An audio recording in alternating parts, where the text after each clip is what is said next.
There you are. I was worried you might stop to collect treasure chests opened by the Seelie along the way.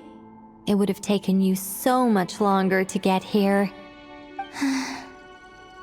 Another conversation I cannot hear.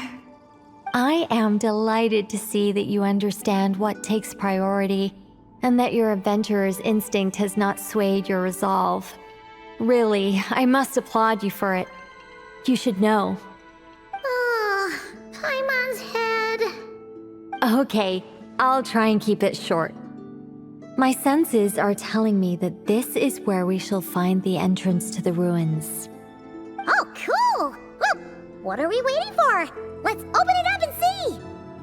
Patience. This was a sanctuary of great importance to the Hyperboreans. A special process is required to open the gate. Oh! Like the place that housed the Eternal Moon's Marrow?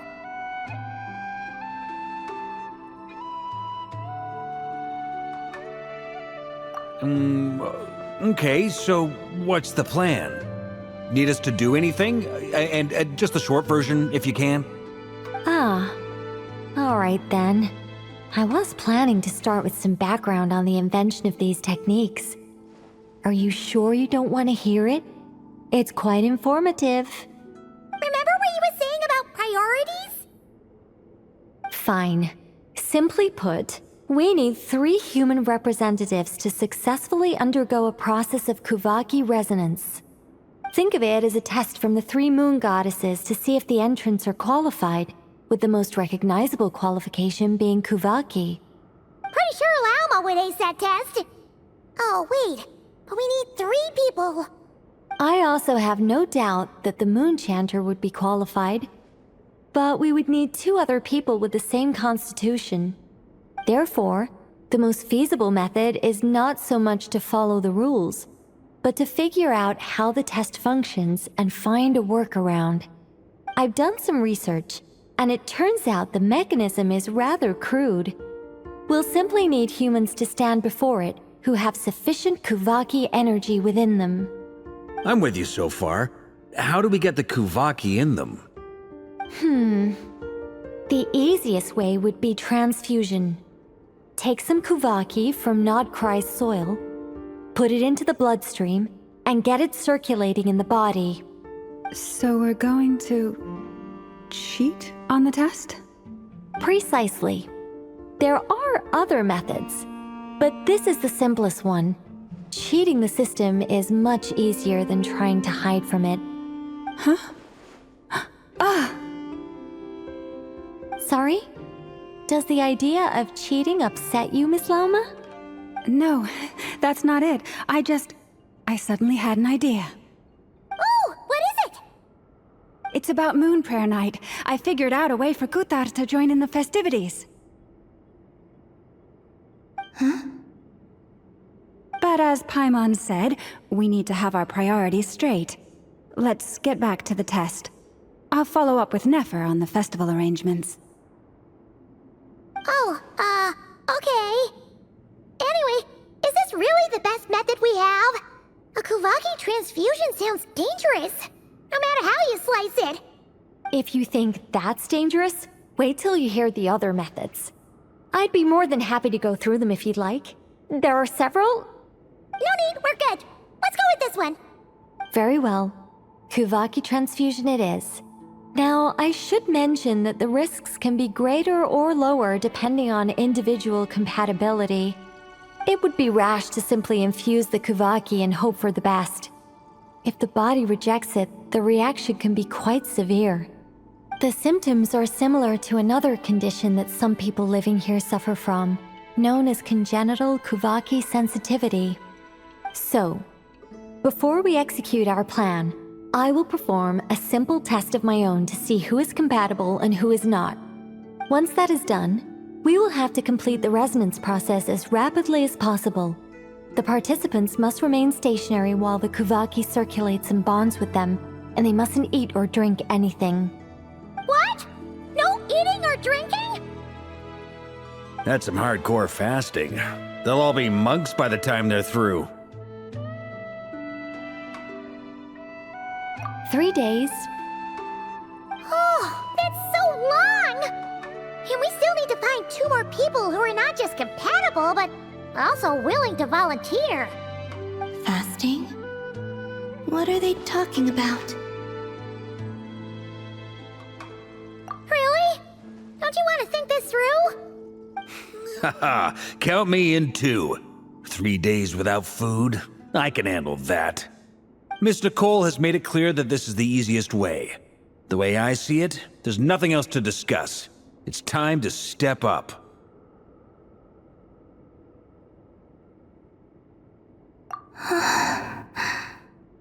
Yeah, you're right. In that case, Paimon volunteers to be Captain of Logistics. She'll keep the fires lit and grab some spare clothes to keep you comfortable. Then we'll start with you first, Traveler. Please step forward.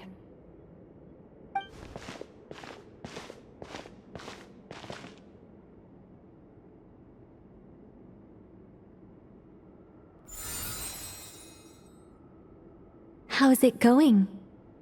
Do you feel anything? How about now?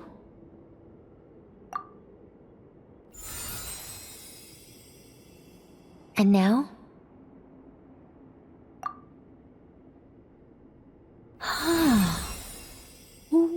What about now? You guys, it's not a competition, you know. All right, I'm officially impressed. Even as a descender, you can withstand far more than I imagined.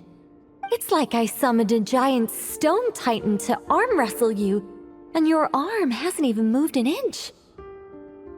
In my last attempt, I infused 5 times the amount of Kuvaki required.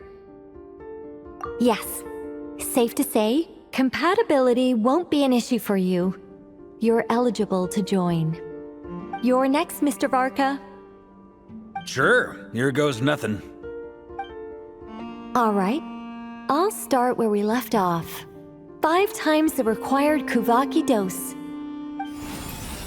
Whoa, whoa, whoa, hey, wait a minute. How's it going? No, not great. I kind of want to puke. Feels like I've been drinking too much. A few bottles of wine, then a big stein of Dark Horse. With some hard liquor from Leo mixed in. You think this is funny? I just lost to a young lady in an arm wrestling contest. I'm never gonna live that down. My apologies. I'll lower the concentration and try again. Oh. How's it going now?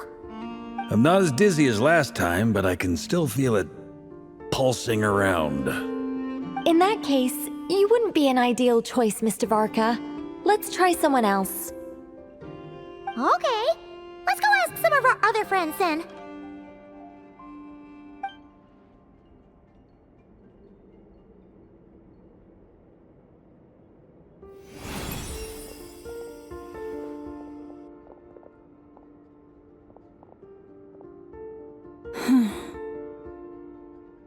No surprises here, Miss Moonchanter. You're perfectly compatible. You may join.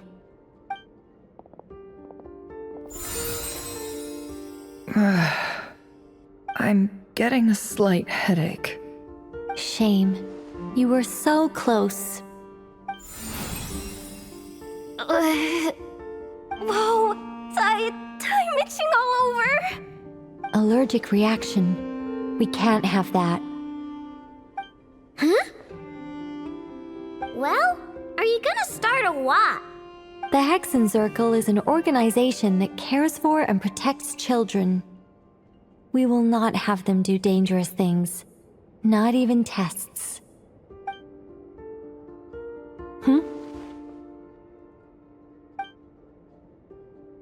Is something the matter? The candidates have to be human. I guess that rules me out too. Huh. Everyone except the Moonchanter got beaten. Guess I don't need to feel so bad after all. Looks like this isn't gonna be as easy as we thought. Perhaps I could ask for volunteers among the Frost Moon Scions. I'll see about talking to some trusted Lightkeeper colleagues. Itlua springs to mind. In fact, I think we had some former Frost Moon Scions join our ranks recently. Can you give me the scientific explanation for how the test works? I can probably make some kind of test bot. Then we can just zip through Nasha Town, going up to people and pressing a button to check their status. Wouldn't that be way easier? No. Wow! No elaboration for once. How about I contact the Knights of Favonia's garrison in the Wave Chaser plane? Shame that Lohan's already left. And that guy's even tougher than I am. Strange. The moon goddess is clearly revered by many people. So why is she on the brink of disappearing? She mentioned that the world has rejected her from the very beginning. And when we fought the Rakhir of Salnari, it seemed like she exhausted her power for our sake. Also, Paimon's not sure revered is the right word for how people feel about her. Gratitude, certainly. For my part, anyway. It's basic reciprocity. She helped us, so she deserves our help in return. Yeah. Even though she looked like she didn't care, she still saved a ton of people, including me.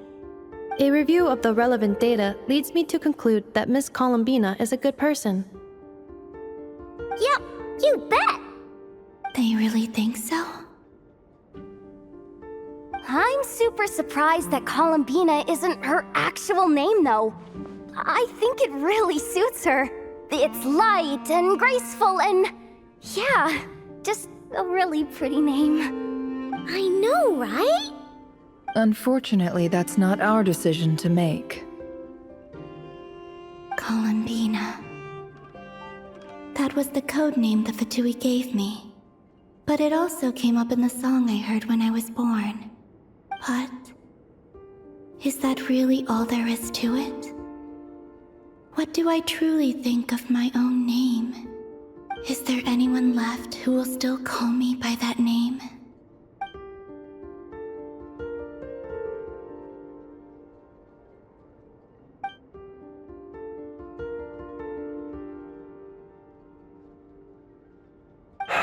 Moon Prayer Night is getting closer by the day. We're running out of time. We need to look for other candidates. Then allow me to try. Huh? What are you doing here? You contacted your friends via the Adventurers Guild. Sandrone has been keeping an eye out for something like that, so she informed me. Since I have the ability to accommodate a moon marrow, I should prove to be a suitable candidate. Arlecchino. When can we begin? I see. We can begin right away. How was it? Did you feel any discomfort? Not at all. Then it seems we shan't need to look for additional candidates after all. Great! Cool. Alright, like Paimon said, the rest of us can take turns making sure the three of them stay warm and comfy. Then, my job is to take care of the caretakers. I will ensure everyone receives food and accommodation. I'm ready as well.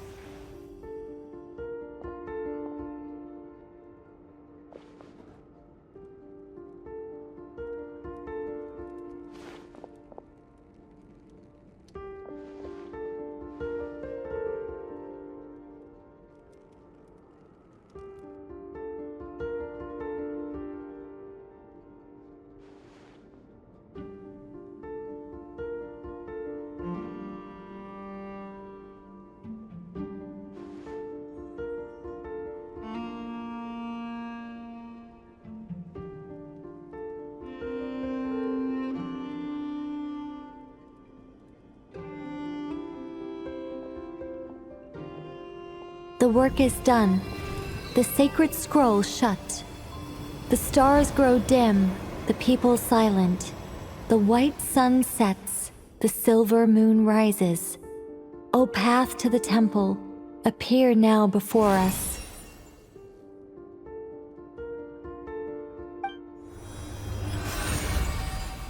Wow! It really opened! So that's what all this is about. They've been trying to open this gate. With a calm mind, this proved not too arduous. Come, let us enter. It might be best to eat something first. Take care to chew properly and swallow slowly. It will give your body time to readjust to the digestion process. They will head in soon. They will need to enter this gate.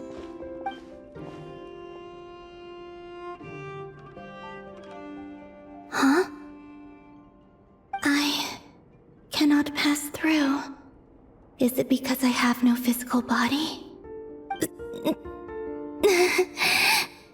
It has been 3 days.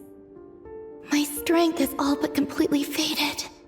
Can I really hold on until Moon Prayer Night?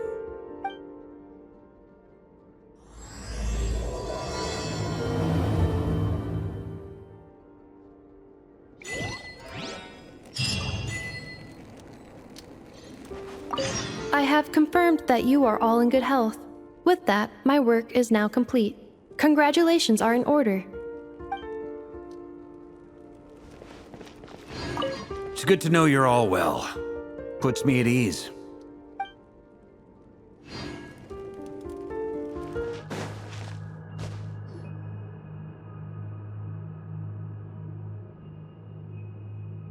Are these people... Judging by their clothes, they appear to be phantom Hyperboreans from the distant past. That could mean they have some clues about the moon goddess's name, right?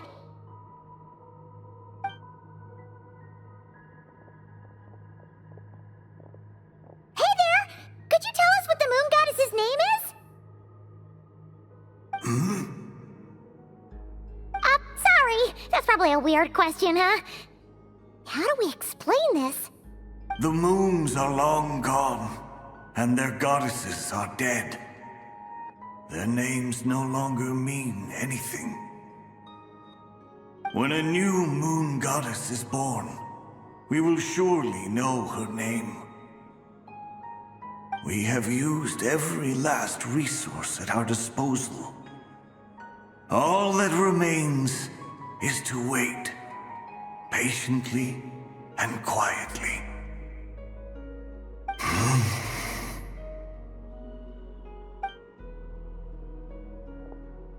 Were the people of the past all this devout?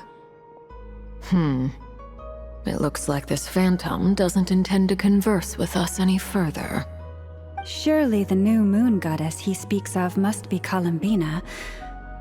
Alas, Kuthar's birth came long after the age in which he lived.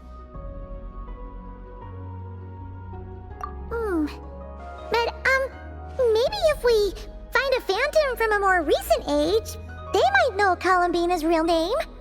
True. Keep an eye out. We should be able to tell which era they're from by the clothes they wear.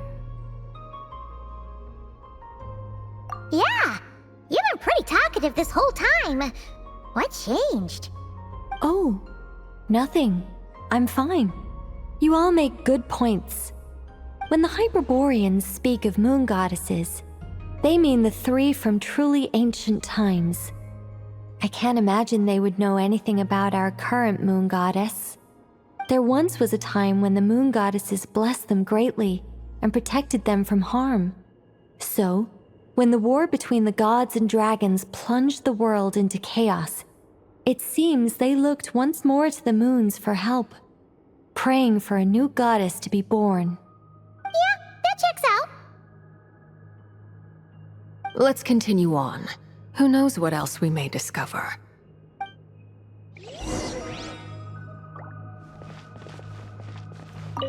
The moons have left for now, but they would not abandon us forever.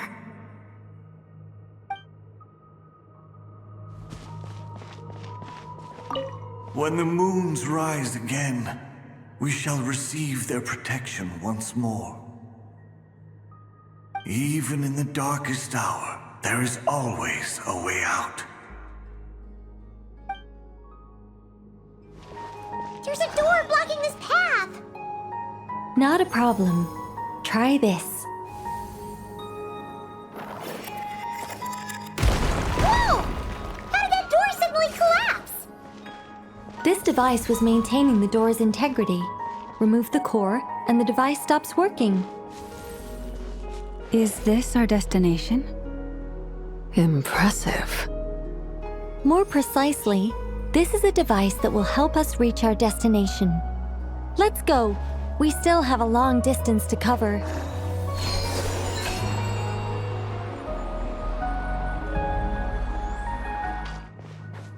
The humans we see are all phantoms, but the monsters are real.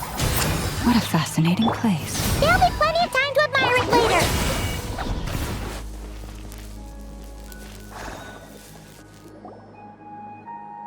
Ooh, there's a whole bunch of artwork in here. Seems pretty old. Nicole, this is probably your area of expertise. What do all these paintings mean?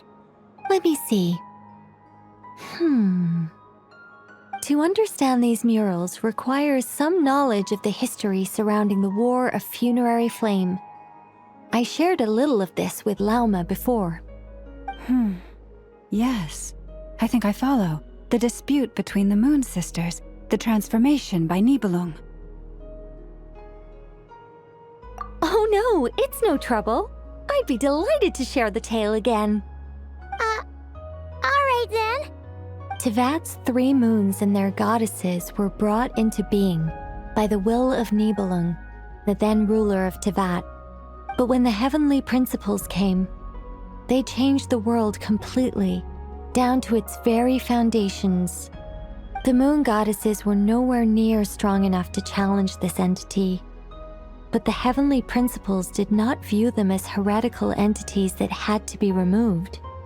Essentially, the 3 moons existed to keep this planet alive and operational, which did not directly conflict with the heavenly principles' aims. Nevertheless, the inherent precariousness of this arrangement would soon be revealed. Nibelung returned. Yes. He did, and thus began the War of Funerary Flame, a battle for dominance between Nibelung and the heavenly principles. Discord would soon emerge between the 3 Moon Sisters. One would voice the opinion that they should follow Nibelung, for it was he who first hung the moons in the sky. Another would argue that taking sides in the conflict would only bring the world closer to ruin. There was no telling where it would lead, especially since their creator had returned, bearing the perilous power of the abyss. Nibelung would eventually discover their disloyalty. He had all 3 imprisoned before transforming the moons into weapons with which to fight against the heavenly principles. What? Weapons? Yes, the very moons that had once defended the planet became instruments of death and destruction, striking terror into the hearts of all living things. And although the heavenly principles and the 3 Moon Sisters had once been at peace, it now seemed that the moons posed an unacceptable threat to Tevat. It is possible that the heavenly principles did not know of the goddess's imprisonment. If so, the weaponization of the moons would surely have been viewed as an intentional breach of the peace agreement. Regardless of who knew what, when, the heavenly principles shattered 2 moons and flung the other beyond the skies. Whether the goddesses managed to escape Nibelung's captivity after his fall, nobody knows. But this much is certain. From that day on, the moons no longer belonged to Tevat. The rejections slowly drained their power until eventually they passed away. So that's the full story. You say the moons ceased belonging to Tevat from then on. Why then would Columbina be born here? That is perhaps due to the lingering connection between the Frost Moon, which was not shattered, and this world. You could see it as the three sisters' dying wish. They never desired war. All they ever wished for was to protect this land. I see. If the final fate of the three goddesses is as you say, then Columbina faces the same grave danger. Our investigation has yet to bear fruit. We must hurry. Yeah, you're right! Let's keep going!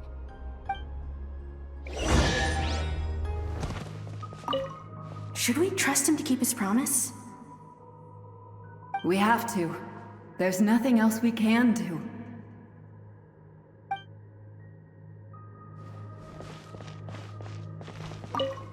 Why? Why do the creators of this world no longer show mercy upon their people? Remember his words. We must change our fate with our own hands. Wait, that's odd. Who is he? Is something wrong? No, not really. It's just that over 30 possibilities emerged in my head, so I can't be sure who he is. It's been too long. My memory isn't as sharp as it once was. Okay. 30! Wow! Impressive!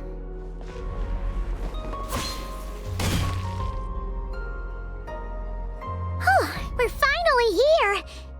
Guessing we'll need to activate this thing? Indeed. I was a little worried about that at first, but as we got closer, I sensed that the Kuvaki within it flows unimpeded. It should be functioning normally. The only issue is how to activate it. It's looking a little worse for wear. What about the cores from some of the other devices we've seen? Can we repair it using those? In all likelihood, yes. I imagine that would have been the Hyperborean's backup plan. Let's look for some cores.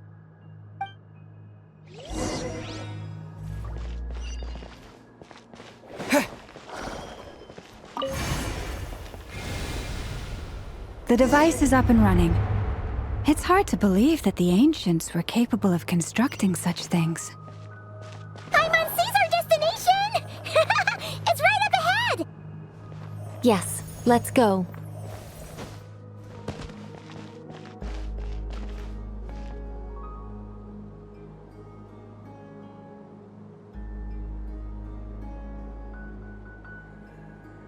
This is where the people of Hyperborea communicated with the moons.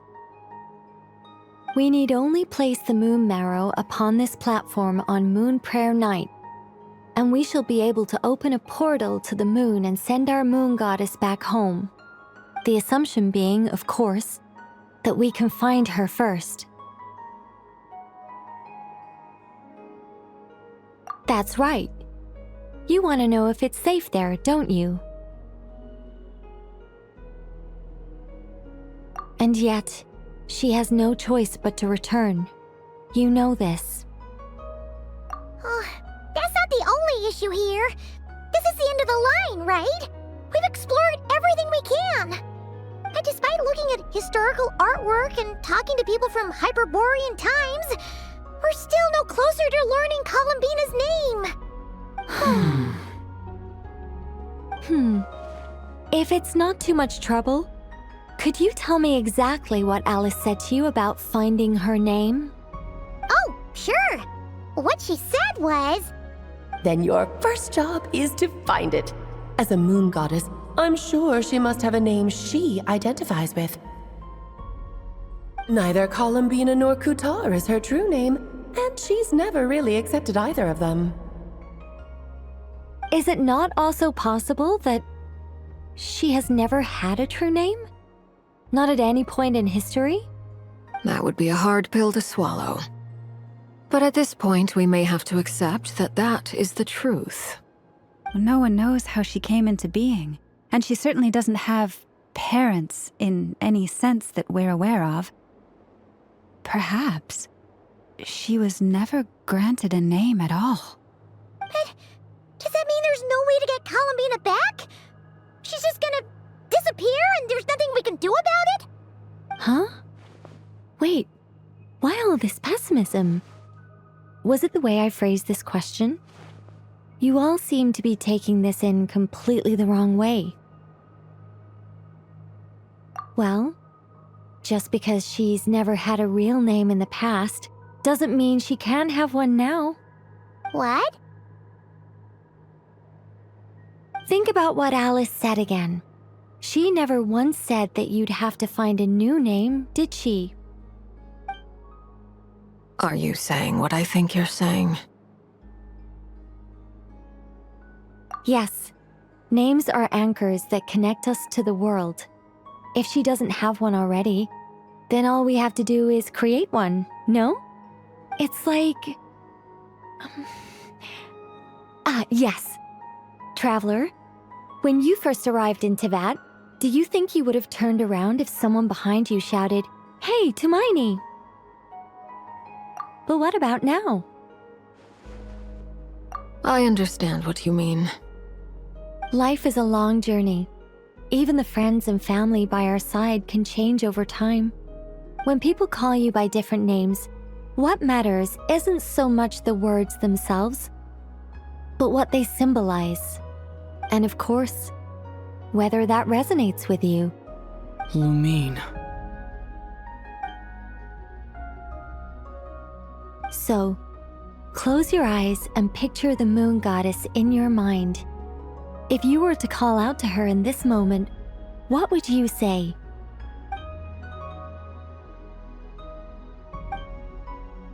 Columbina. Columbina. Paimon would call her Columbina too. Well, she has long forsaken everything that Kuthar represents. I think from now on I should call her Columbina too. Well, it sounds to me like you found your answer. Are you sure? Is it really that simple? We haven't found her this whole time, and not for lack of trying.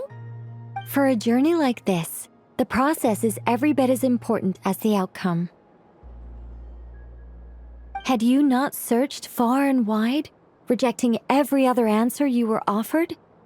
How could you have come to an answer you felt was finally correct? Oh, it all makes sense now. This has Alice's fingerprints all over it. Are you suggesting that Mage knew from the start that Columbina never had a real name to begin with?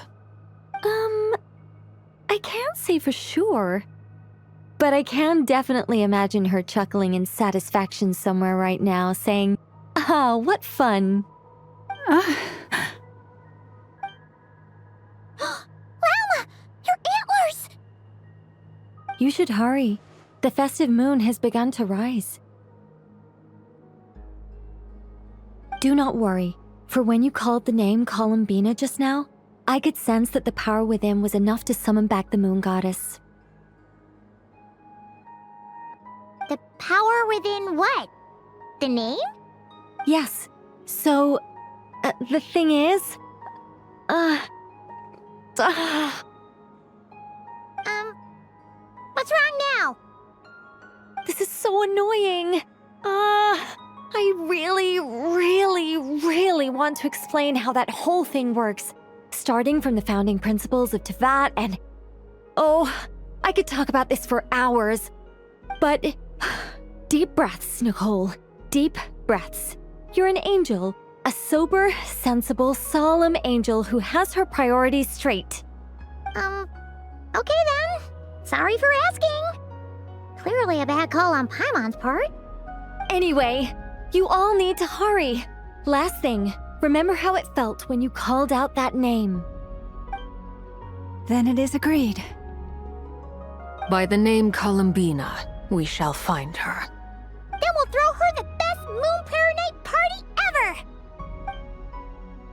And at last, we will send her home.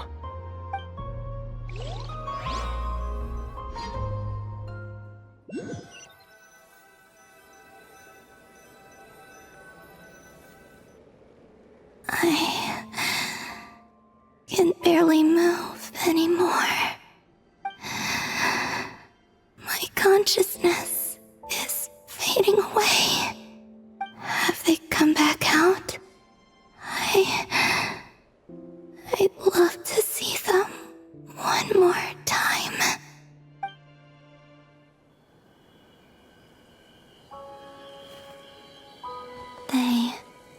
didn't make it.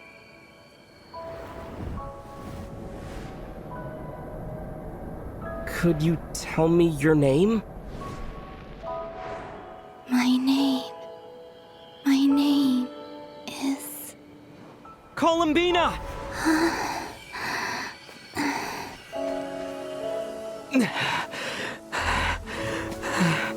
Columbina! Are you here? Columbina! That's the name you gave when we first met. And it's what I've called you ever since. Columbina. It's a fine name. I have many fond memories of Columbina, and so do all of your friends.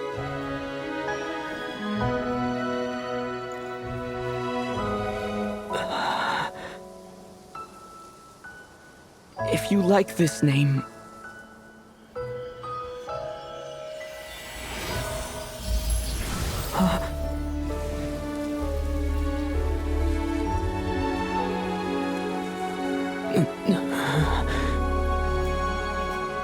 Looking for me? I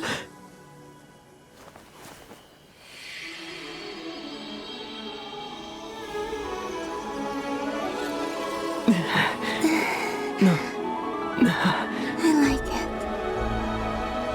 You can carry on using it.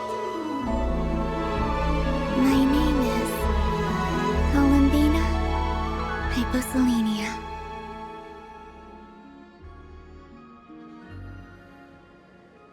Columbina Hyposelenia. That's a wonderful name. I never thought that Columbina would become my real name. But after I met you and my other friends, the things that this name stood for slowly began to change. It went from being a Fatui code name to something my friends call me.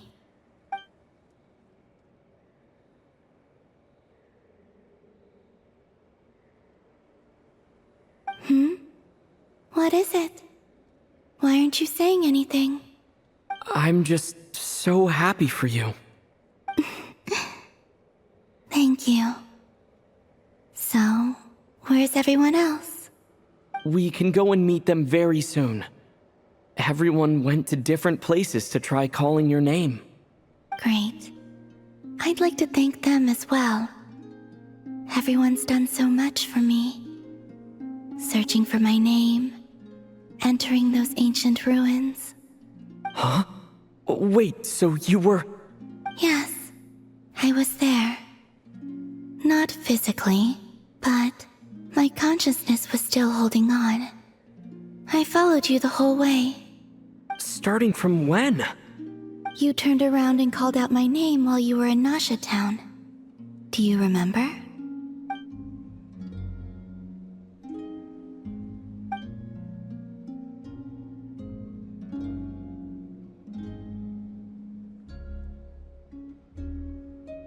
Let's go. We don't want to keep them waiting. Sure. In that case, come with me.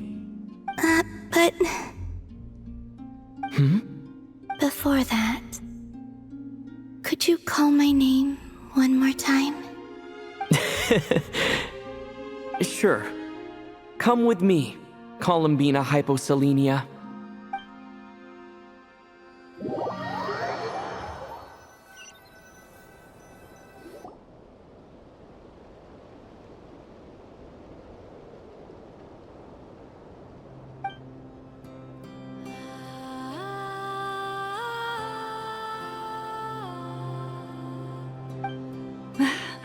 Columbina! Oh, this truly is wonderful. Llama, I can't breathe. Ha ha! Just in time for Moon Prayer Night. It's good to have you back, Miss Columbina. Yeah, we were worried sick. Thank you, my friends. With your help, I now have a name that belongs to me. Columbina Hyposelenia. Where's the second half from? You added it yourself? That's right. It means... Born beneath the moon. Yes. And by extension, it can also mean born beneath this world. A fine name. Now, as much as it pains me to interrupt this beautiful reunion, I feel obliged to remind you that the Moon Prayer Night celebrations in Nasha Town have already begun. Don't you want to enjoy the festivities? There's so much to see and do. And some of the ambient lighting and entertainments were sponsored by the kind souls in the Hexen Circle. Nicole? Why have you turned into Dodoko? So you're Miss Nicole. Thank you for helping us, and for helping me find my name. It's nice to finally hear your voice. You're quite welcome. Guiding lost people to hidden treasure is what we Seelie do. And if you ask me, spiritual treasures are far more precious than material ones. Chests are all well and good, but this was what it's all about. So satisfying.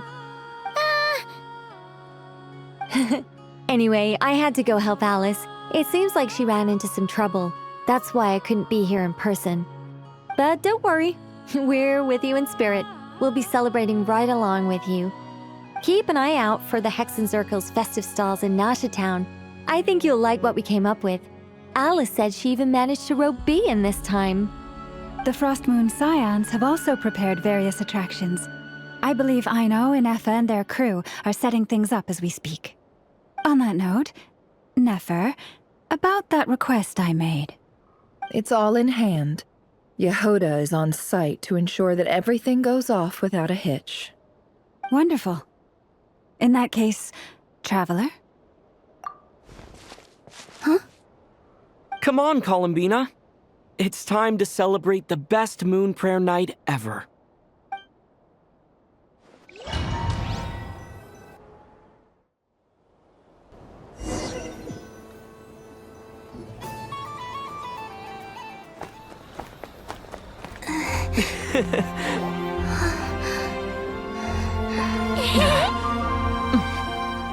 Hey, young lady. Would you like some Moon Prayer Night candy? Happy Moon Prayer Night. Oh, yeah. I almost forgot to say. Welcome home, Moon Goddess.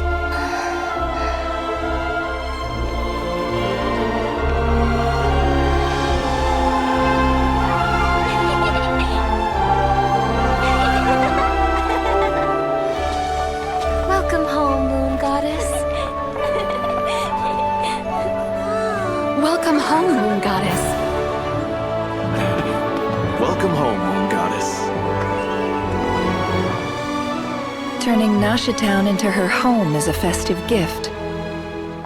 A rather brilliant idea. Perhaps this is what Krai, Columbina's home, should have been like all along.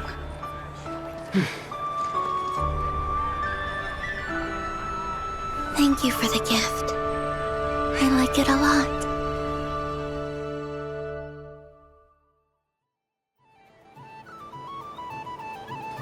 This feels like the surprise of my life. I do. I never imagined I'd ever get to enjoy Moon Prayer Night with everyone so freely. If you're happy, we're happy. Quite a strategy you came up with. Hide the tree in the forest. It's not your usual style, Lauma. Is there something about Moon Prayer Night that enhances what's in your head as well as the antlers on top? Apparently so. It even inspired a perennial penny pincher to use their resources for a greater cause. It truly is a magical festival.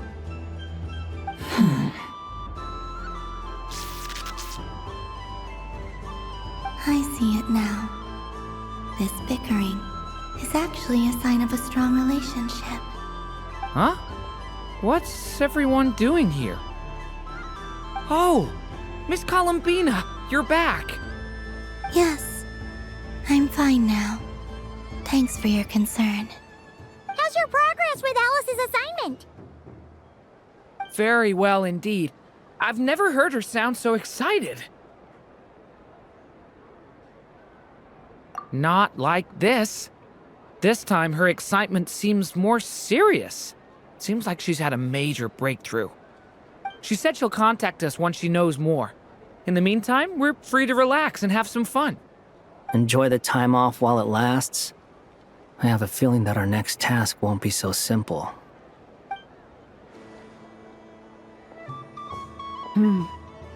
I should go. I still have a few things to attend to at the Frost Moon Scion stall. And I think I'll take a look around. With any luck, this once-in-a-year festival will come with once-in-a-year opportunities. Hold up a second. Where's Varka? I believe he made a beeline for the flagship the moment he entered Nasha Town. Ah, that's Mondstadters for you. They know what they want when festivals roll around. Goodbye for now, Columbina. I hope you have a wonderful night. I will.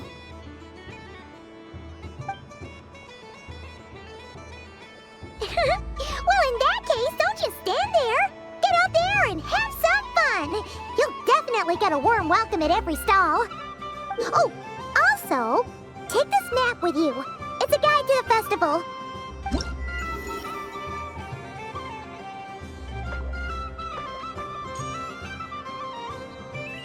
The Frost Moon Scion stall is over here. Lauma's invited a whole bunch of cute animals to celebrate too. Over there is the Hexencircle section. Alice seemed more excited than anyone about this festival, so she insisted on making it a grand affair. Oh, and then there's the Nasha Town local specialties, including... Actually, forget that. Better if you go check them out for yourself. Thank you. It looks like a lot of fun. You're not coming with me? We'll be around. But don't you want to browse by yourself for a bit first?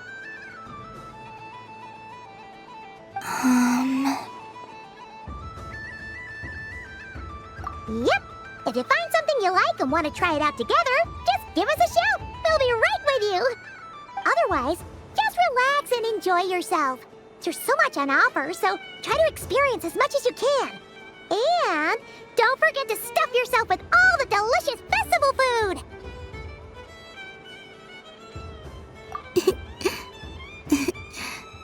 All right then. Off I go. Where should I go first? This must be the mage's stall. It feels like I've entered a fairy tale. Ah, how lovely. So this is the Frost Moon Scions area. It feels very familiar. But everyone looks much happier than usual. There are so many attractions here. Since I rarely get out, I might as well make the most of it. Moon Prayer Candy! Beautiful, tasty Moon Prayer Candy! Buy a whole box, share it with your friends and family! Candy? To share? I wonder what flavors everyone would like. Welcome home, Moon Goddess. Fancy a box of Moon Prayer Candy? Sure. I knew you would. Now, what flavor would you like? I'm not sure. What flavors do you have? Is this for yourself or as a gift? A gift for my friends. Ah, I see. In that case, I'd recommend apple, lockaberry, or midsummerberry. Those are the most popular. Do you have nocturnal blossom flavor? Huh. I've seen couples give those as gifts before, but I did not know they were edible. No? Okay then. Moonfall silver? You did say this was for friends, right?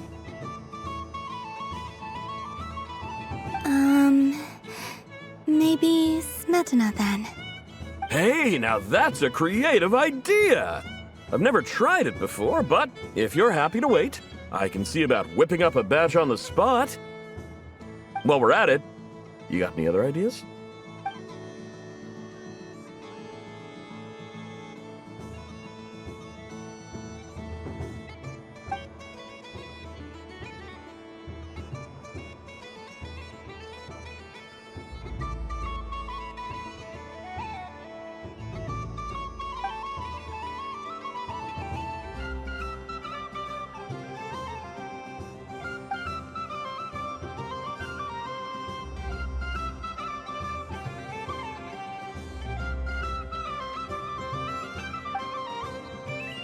Here you go. Every flavor you asked for is in there. Thank you. I should be the one thanking you! You brought me a whole bunch of new business. It's like a genuine blessing from the Moon Goddess. I hope you and your friends have a lovely night.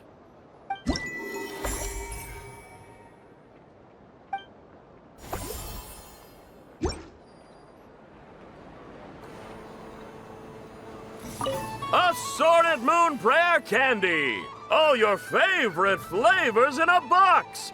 Alright, kids, just line up over here.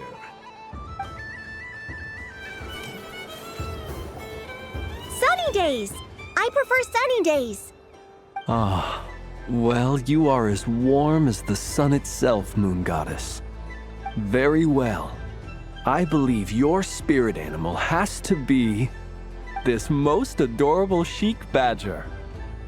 Wow! Thank you, Mr. Talking Magic Lamp. Have a very happy festival, Moon Goddess. Glance? That's you, isn't it? Shh. It's our little secret, my dear traveler in Paimon. Okay, sure, but why are you here selling sugar sculptures? Everyone celebrates in their own way. After gazing into the abyss and spending time around gravestones all year, what better way to relax than to see sunny smiles on the faces of the living?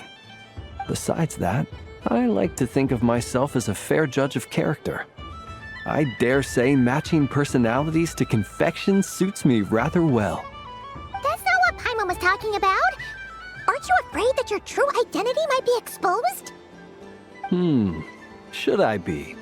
There is all manner of magic in the air this moon prayer night, thanks to the work of the great mages.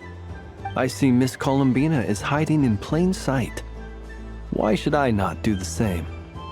Why miss this rare opportunity to enjoy a special evening in my true form? Fair enough. You got a point there. People who don't know you will probably think you're just a talking lantern. Well, now that we see eye to eye, what brings you here? Not a search for your spirit animal, I presume? Ah, well, actually... Here, see for yourself. Oh, this is... How wonderful. A beautiful idea. Yeah, we just met Varka, and he said that having everyone draw their own section was kind of boring. So, he did your bit for you. Ah, Varka. Ever the maverick. I see his artistic skills are truly one of a kind. In that case, I shall paint something on Mr. Albedo's behalf in a short while. What? Why not now? Ahem. Welcome home, Moon Goddess.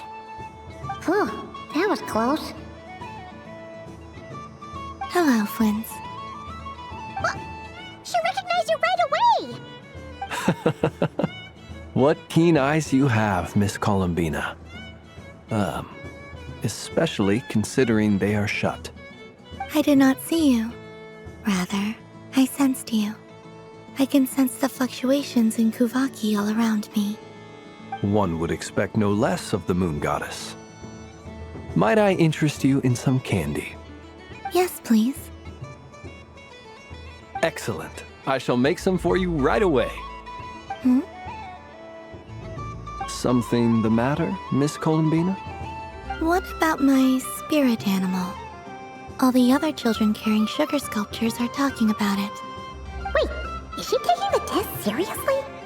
Ah, my apologies. How could I neglect that? You are quite right, Miss Columbina. Every one of us has a magical creature living in their heart. Would you permit me to help you find yours? Yes, please. Do you prefer the day or the night? Night. Which of the 4 seasons is your favorite? Winter. Think of a perfect day. What is the weather like? Sunny? Rainy? Or perhaps cloudy? Rainy in the morning, sunny at night. What kind of answer is that? Forests, lakes, and open seas. Which do you prefer of these? I like them all. Imagine you opened your very own shop. What would you sell there? Moonlight, I think. Wow! Paimon would totally shop there. It wouldn't cost anything. You'd just need to visit. Aha! I believe I know what your spirit animal is. Here, for you. Oh, it's a Kohenki! Indeed. A free-spirited being with a deep love for all things here in Krai, who selflessly lends her aid to as many people as she can reach. It is the perfect fit for you, Miss Columbina. Thank you.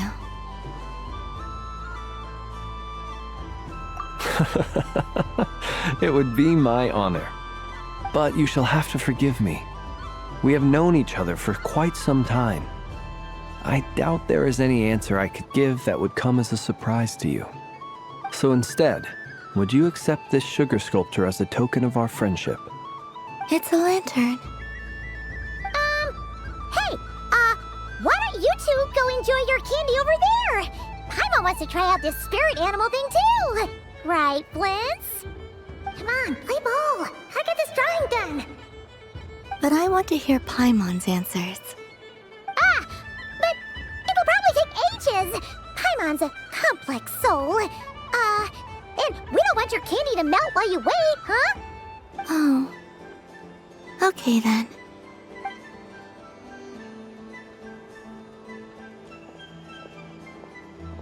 Phew. Nice excuse, Lady Paimon. That was some quick thinking. Yeah, no thanks to you. Although, help next time.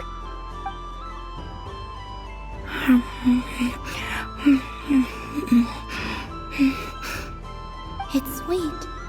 Is that Lakaberry? I wonder what flavor the traveler got. This way, this way! It's the candy-selling lantern! I'm coming! Of course. Traveler, maybe we can share? Yes. I found out recently that people share their food sometimes, so I'd like to try it. Or is that a no? Thank you.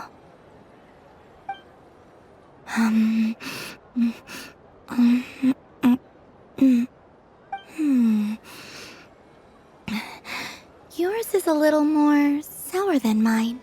Here, you try it. Are you sure? Amazing. My sugar sculpture has shrunk, yet my heart is filled with feelings of sweetness. I will remember this feeling. Sure.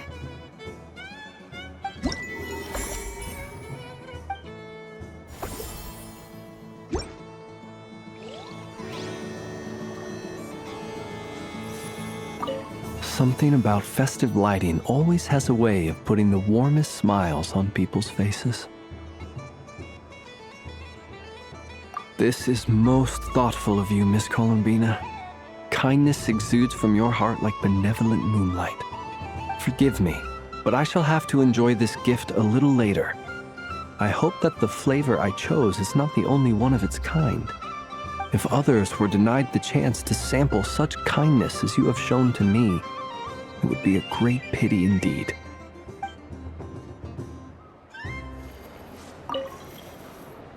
Miss Liliki! A kitten's been following you all this time. Oh, so it has. Hello there, little kitty. May the moon light your path.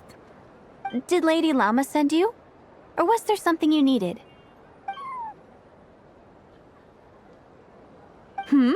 You'd like some moon prayer candies? No? I believe it wants that box. The one with the moon prayer candies in it. Oh, I see. Here, kitty. Come on. Here you go.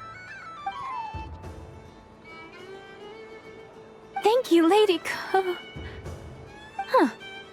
Mr. Cantor, did you see that young lady dressed as the moon goddess? When did she leave? Sorry, no, I was looking at... I was watching the... cat. I see. The resemblance was uncanny. She seemed like the true Lady Kutar, the one who guides souls.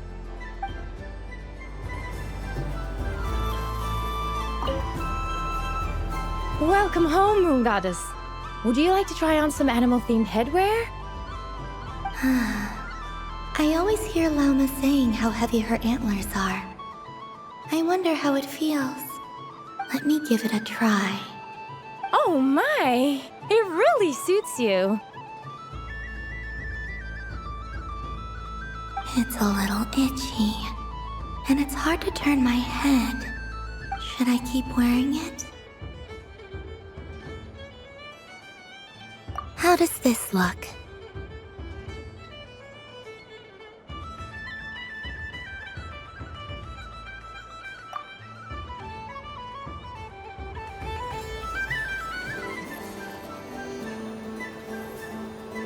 Wow, the Frost Moon Scion's stall looks kind of plain, but it's pretty cool once you get into it. I don't go to Hisi Island much, but it's got that, like, old-world cultural feel. And if culture means we get more festivals, I'm all for it! Hello, Yahoda. Columbine... hello, Moon Goddess. That was too close. I almost gave the game away in front of the staff. Oh, wait. What's the deal with her shoes? They don't make a sound when she walks. I could do with a pair of those. Do you like balloons too? Balloons? Oh, you mean those? What's so fun about balloons? I'm not a kid anymore. They're probably more up Aino's alley. Yes. The animals seem very curious about these strange flying objects. I was drawn here by their voices. I recently learned a fun new game you can play with balloons, so I decided to come and give it a try. A new game?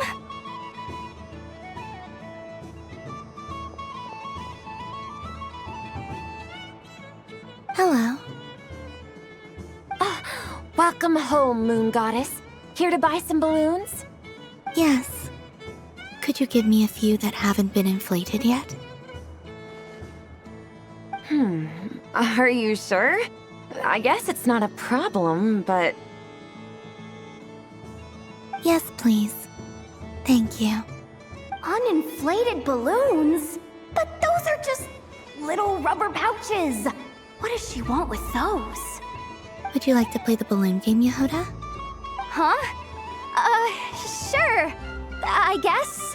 How do you play it? Wait here a moment.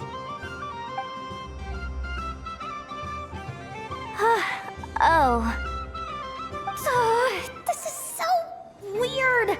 What have I got myself into now? I thought I saw Columbina nearby. Uh-oh! That's the Fourth Harbinger! Although she's helped us out quite a bit, she's good people, right? Is she looking for Columbina? Oh, guess that's my ticket out of here. I'm not sure my heart can take being sandwiched between two Harbingers.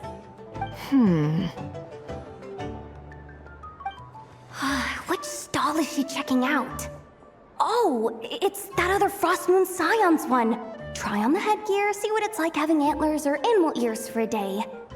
Oh, I wouldn't be caught dead wearing that stuff. So embarrassing. I have enough gear to carry as it is. Wait, what? She put it on?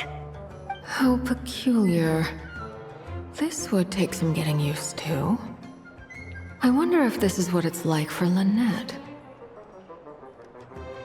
It really suits you, ma'am. What is this? She was so intimidating a moment ago, but now, dang, she's really rocking those ears. How does she make them look so cool? I suppose I may as well keep them on for now. All part of the festive experience. She's coming this way. How do you do, Miss Yehoda? Oh, jeez. Don't talk to me while wearing that thing. Where am I supposed to look? Oh, hey there. I'm looking for Columbina. Have you seen her? She just...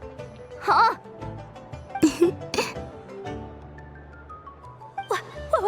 Wait, is that what she meant by balloon game?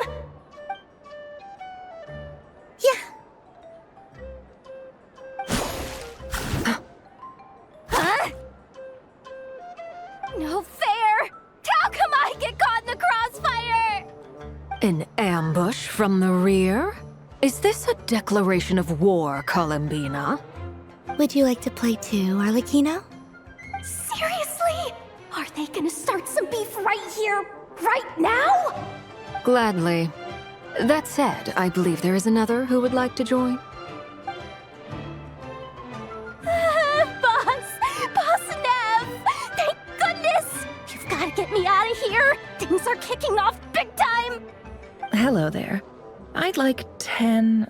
no, make that 20 balloons, please. Uninflated. What?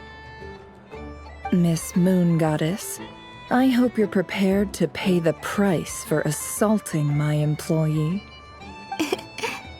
Welcome to the game, Nefer. Just to be clear, let's keep this a fair fight, okay? No strange powers, please and thank you. Naturally. Don't just stand there, Yehoda. Aren't you going to team up with me? Huh? Do I have to? Of course. Don't forget, the Curatorium has a reputation to uphold. I knew something like this was gonna happen.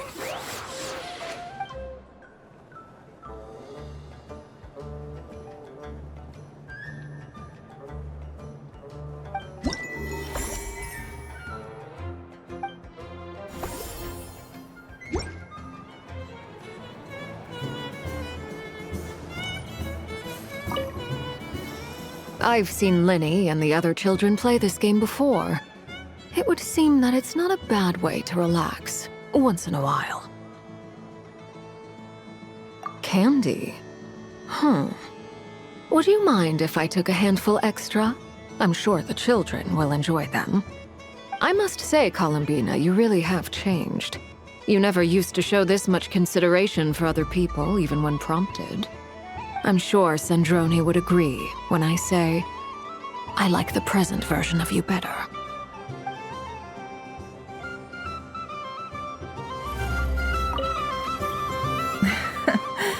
That was fun. It's a shame Ashru doesn't like playing with water, or I'd have roped him in as well. Oh, a gift? You shouldn't have, Miss Columbina. Very nice indeed. Candy is one of many luxuries that the desert folk could never afford.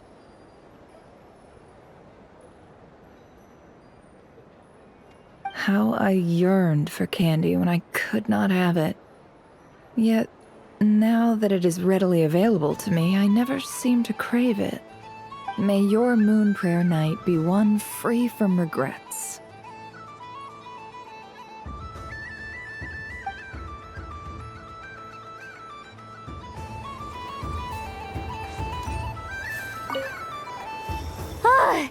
I just had a water fight with 2 Fatui Harbingers. Pretty scary, but also surprisingly fun. Aw, man, this feels kinda wrong. Like, shouldn't we be the ones giving you candy rather than the other way around? I guess I'll just take one. What flavor is that? like getting a mouthful of muddy grass. After being rear-ended by a blunt-horn rhino, then face-planting the ground. I'll never get this taste out of my mouth. It's delicious. Mm-mm.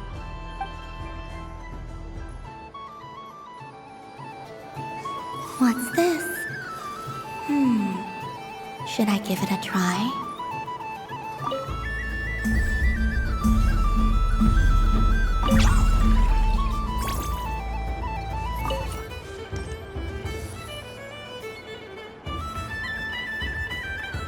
I wish for a never-ending supply of laka berries. What a humble wish. Probably written by a child.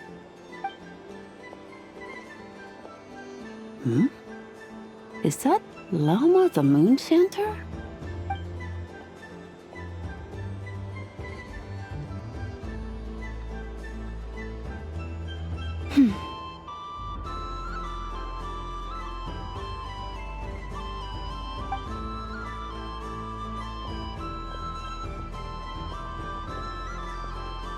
I wish that the long plume ibises would stop biting me. Oh dear, poor Lauma. All right, I'll write that one down for you. I got it. While everyone else is celebrating Moon Prayer Night, you're as busy as ever. I don't mind. It's rewarding work. A good kind of busy. My antlers are at their heaviest tonight, and the Kuvaki waves are especially strong. But as I help these dear friends hang their wishes up, I feel a great peace within myself that is hard to describe. You see, they are all such beautiful wishes, and they are ones that we can fulfill by our own strength. Do you blame me, Llama? I want to hear your honest answer. It is by the help of so many people that I can return to the moon. But I feel as though I've hardly done anything in return. You've done plenty, Columbina. I say this in earnest, both as someone who knows your history, and also as a friend who has seen what you've been through. What about as a moon chanter? I feel proud to honor our moon goddess's wish, and I'm sure any moon chanter in history would have felt the same way. Thank you for your kind words, Llama. But... Since you asked for my honesty, I won't lie to you. My feelings are mixed right now. Besides pride, I also feel... I suppose it's a reluctance to let go. Once you return to the moon, we will be far apart and separated by a false sky. I'm sure those of us left behind will gaze up at that sky, yearning for the moon once in a while, just as you used to do. I will miss you, Llama. I will miss you all. I hope to stay in touch. I will try and find some way to send messages down from the moon. Perhaps you could use Kuvaki. I've heard Yehoda say that signals can be sent using long and short waves, or strong and weak lights. That sounds a little complicated. What if we forget what the signals mean?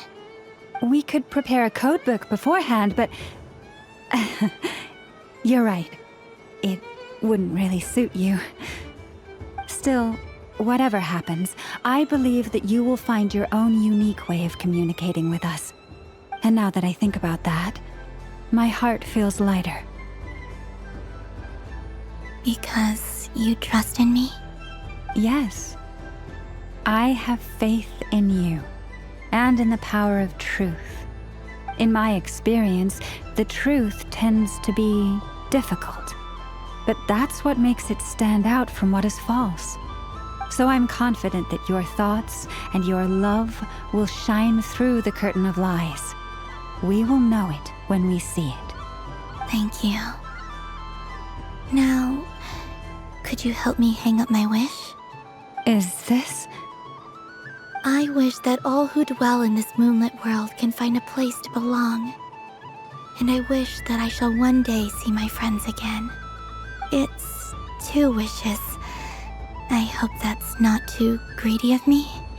Not at all. And I think you speak for us all with the second one.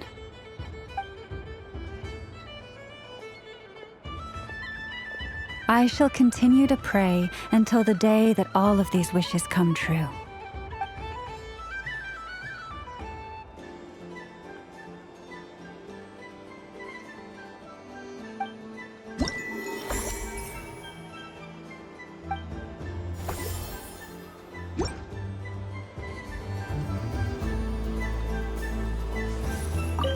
Yes. May everyone's wishes come true. Why, thank you. Don't mind if I do. Oh, my. It's so sweet. I'm so accustomed to plain, simple meals that this sweet treat is quite a shock to the senses. But I savor this moment in its entirety because it tastes like true friendship.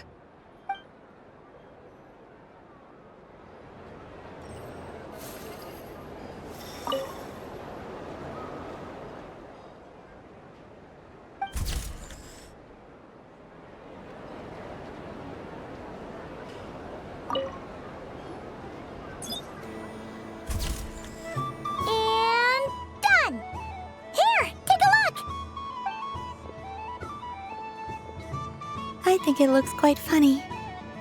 Well, Paimon thinks it's super cute.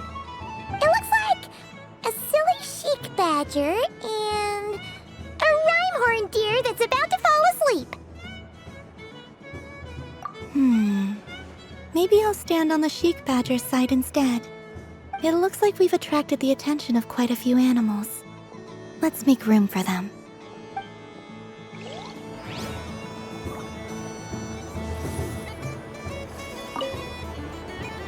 If this were any other day, I'm sure it would make for a great photo opportunity. But Moon Prayer Night has rendered my antlers uncomfortably large. Doesn't it look like this rhyme-horned deer has 2 sets of antlers?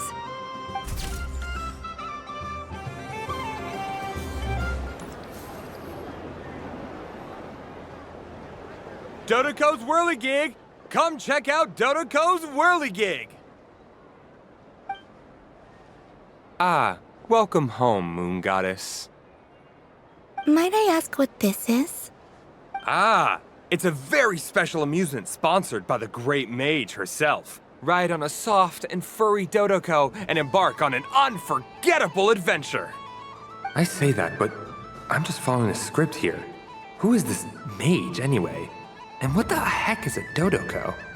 I'd like to ride. No problem. But, are you by yourself? Is that not okay? Oh, no, it's fine. It's just that each Dodoko can accommodate 2 passengers. Would you like to bring a friend along? My friends... That should do it. Now, we just need to get everyone else to draw something on it too. But we gotta keep it a secret from Columbina. Traveler?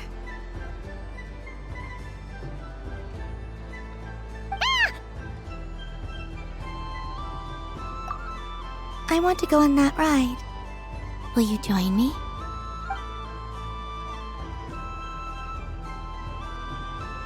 Let's go then. Don't worry. Paimon will do the rounds. You go have fun.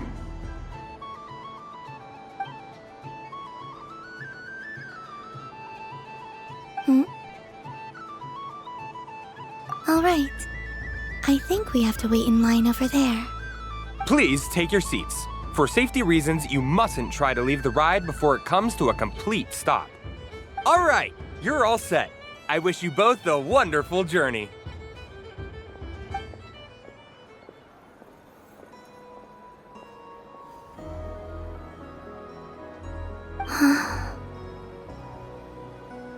Not bad. It reminds me of riding a moon lane. Sometimes, the Kuhenki circle around me like this, playing their beautiful melodies. Yeah, I'm going to miss them.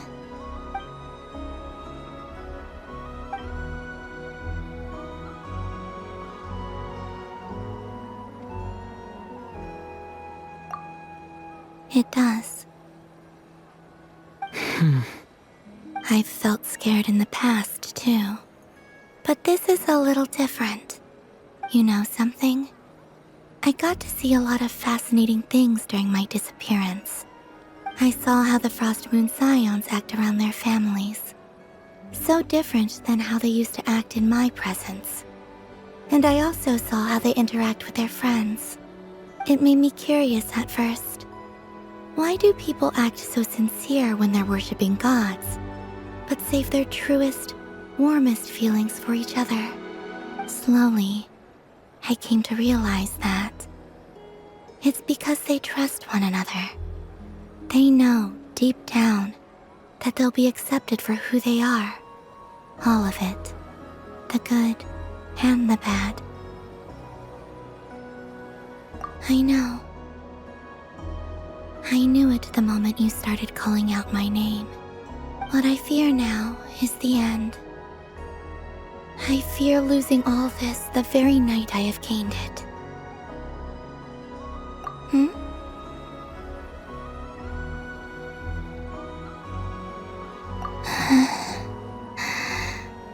Thank you for this conversation. Thank you for listening to me. Don't worry. This fear I have, and the unknown that awaits me, they cannot hurt me. Not when I possess a treasure far greater. I just want you to remember this version of me, the real me, on this final night together. Dear passengers, Dodoko's awesome adventure has come to a close. Please leave in an orderly fashion, and we look forward to seeing you again in the future. Don't want the journey to end, huh? Don't worry, you two. There's always another adventure waiting just around the corner.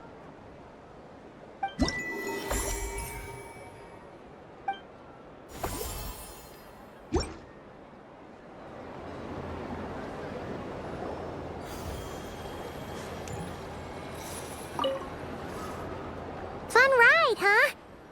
You and Columbina looked pretty sad to leave. This isn't gonna make Paimon dizzy, is it?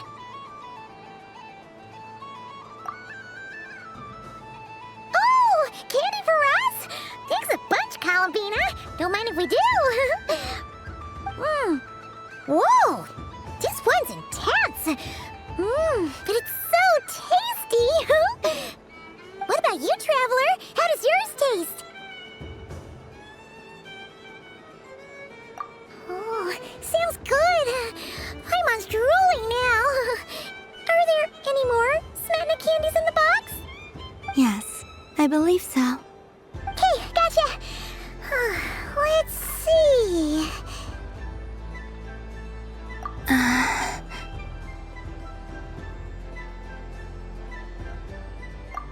Sure.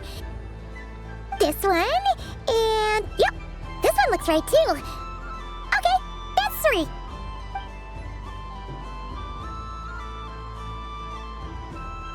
Here we go. 1 per person. It's so sweet.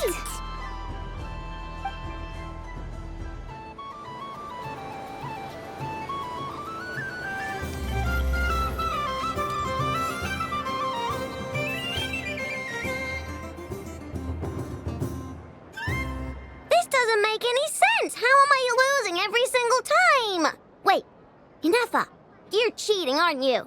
Yeah, that must be it. I am not cheating, Aino.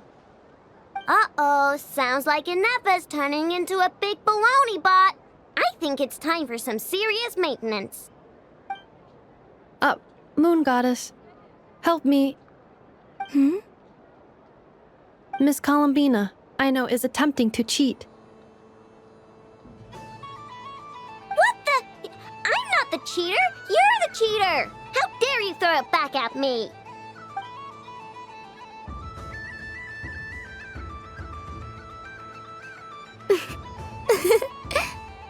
Alright, fine. Let's all laugh at I know. Just you wait till I get home, because I'm gonna make a game bot that can win 100% of the time. Let's see you laugh when I come back and beat your butts. You'll all have your heads covered in stickers when I'm through with you.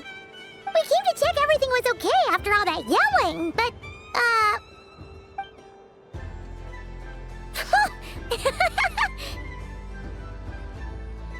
Whatever it is, it sounds like cheating is allowed. Kuhenki concentration. Each player starts with differently colored kuhenki. Each round, they draw one kuhenki from their opponent. When a player has two kuhenki of the same color, they make a pair and can be discarded. Any that can't form a pair must be kept. The round ends when a player can't form any more kuhenki pairs, and that player gets a sticker.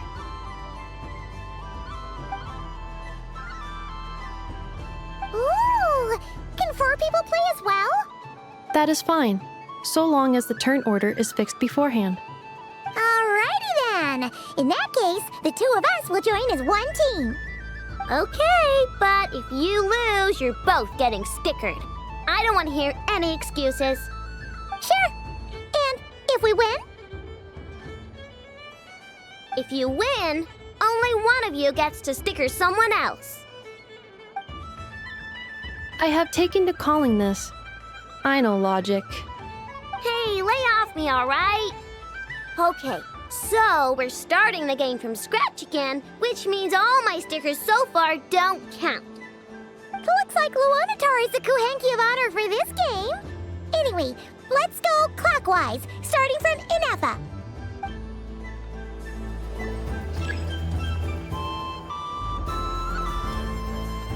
Nice! That's a pair! Go, go, fly! Go on. I have a pair. Uh-oh! We gotta pick up the pace!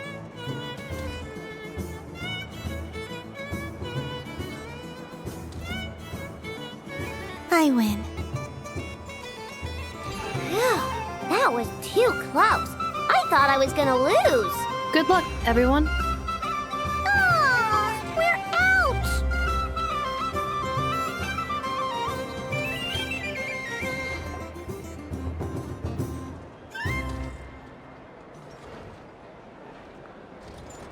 Let me pick a good one. What's it gonna be? You're looking very pleased with yourself there. What happened to being a huge Grumposaurus? I won. Duh.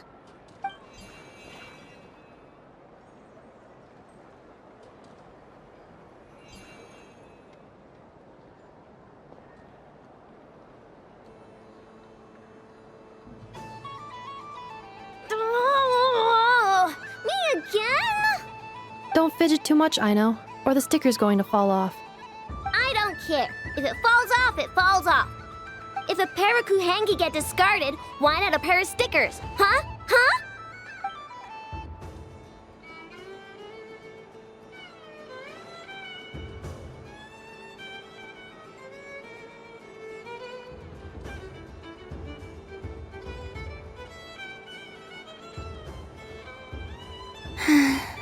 I've lost. Sticker, sticker, sticker!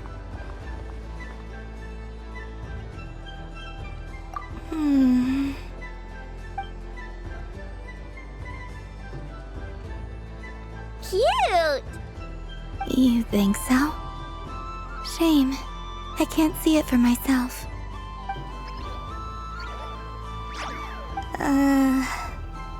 What did Luanatar say? She said it looks so cute that she wants me to lose a few more rounds.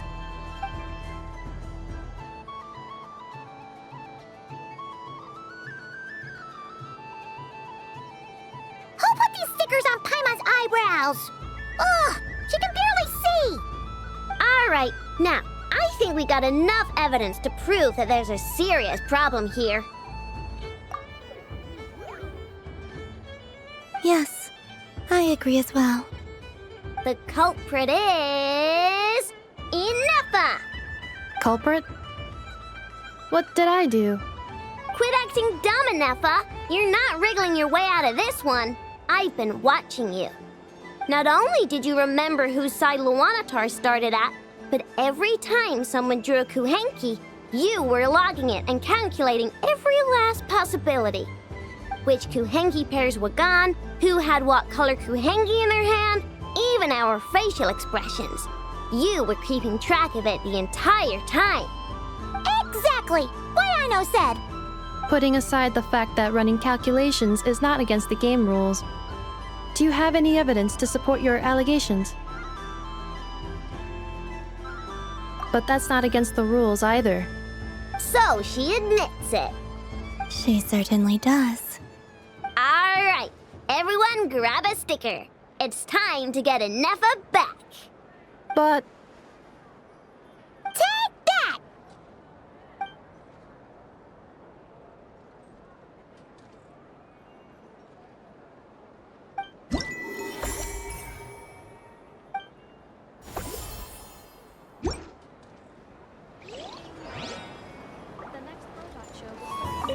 Aino is throwing a tantrum again. I believe it will take 3 crumb-kakes to constitute a suitable peace offering. Scanning candy composition and ingredient ratios. Selection confirmed. I would like the crumb-kake flavor. Flavor profile simulates real crumb-kakes with 27% accuracy. This is a non-viable substitute for Aino's afternoon snack. One moment, please. Done. Please sample this freshly baked crumb-kake, Miss Columbina. The robot show will now begin. Please welcome to the stage, Cool Your Jets Duckies. Combining precision engineering with water cooling technology, this high-performance sprinkler fires powerful, controlled balls of water for up to 14 seconds at a time, as well as providing accurate plant watering at range. It can also be used to clean those tough-to-reach areas of the house that Aino cannot get to, no matter how high she jumps. Show us what you can do, Cool Your Jets Ducky.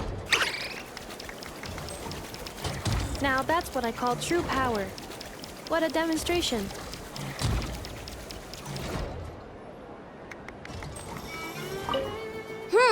I'm never playing games with you ever again, Ineffa!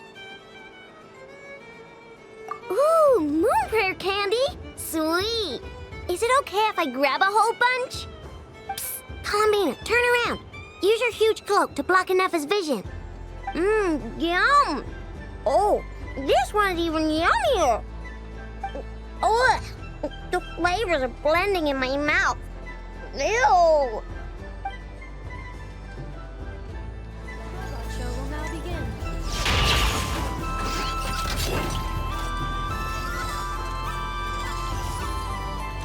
Next up, we have Knuckle Duckle. This armed domestic robot utilizes multi-sensor fusion technology to provide 24-hour security and environmental parameter monitoring. Duster mode redefines the meaning of dusting, providing our companions with a holistic, thorough, and effective cleaning service for the long term. Take it away, Knuckle Duckle.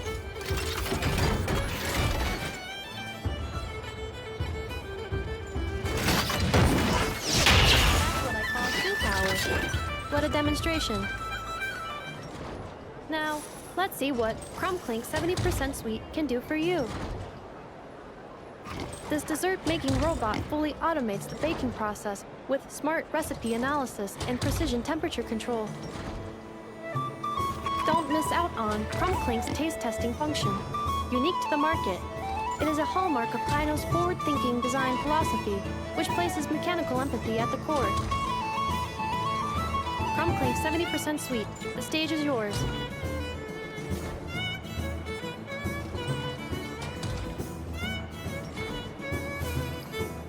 Now that's what I call true power.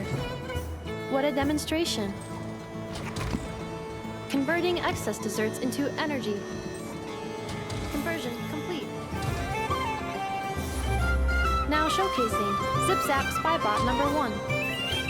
This stealth robot boasts silent propulsion and low center of gravity stabilization technology, enabling rapid infiltration into high-risk environments.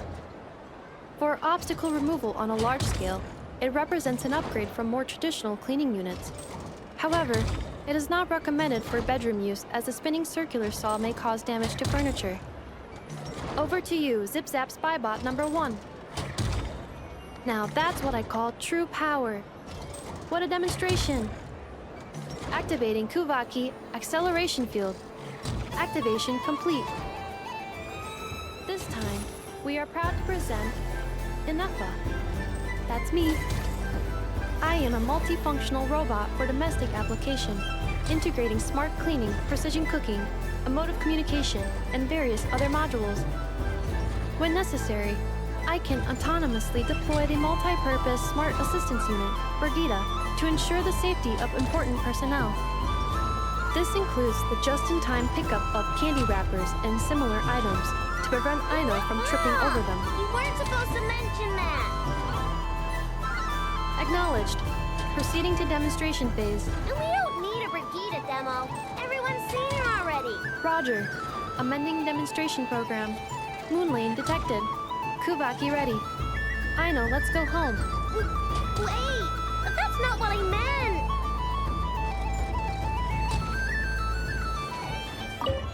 Aww, I really thought you were gonna send me home. When did you learn to scare people, huh? Bad enough. Do you see this, Aino? It's a Kronkake! You made it yourself, didn't you? Wait, how did you know I was hungry? Correction, you are not hungry. You merely desire food. However, consuming extraneous snacks is acceptable during a festival. Come, celebrate Moon Prayer Night, Aino.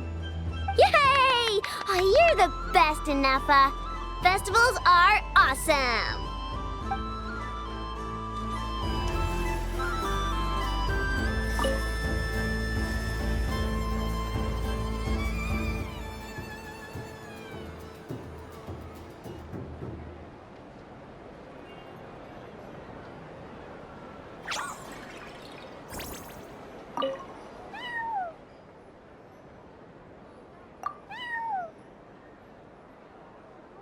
I have a fish flavor one if you'd like. Of course.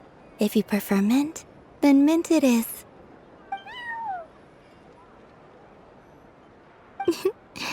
Don't mention it.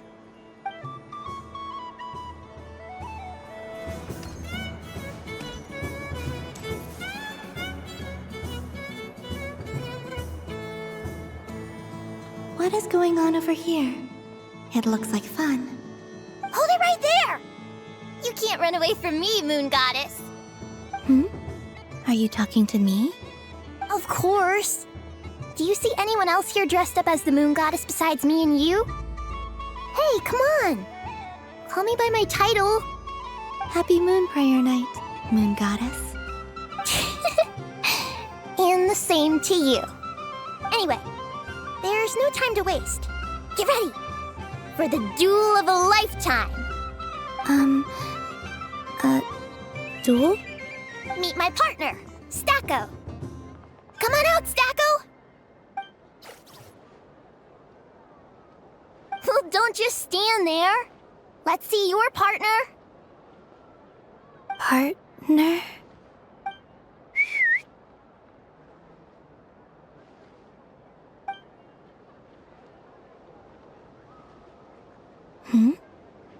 So I need to select a partner and command them in battle. Partner. I need a partner.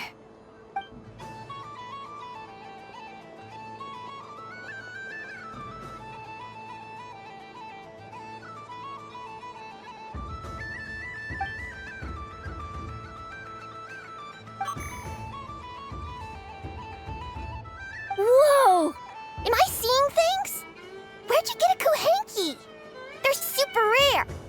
That's great. But you can only bring one partner to battle against me and Stacko. No ganging up allowed. They all look so eager to be picked. Which one should I choose?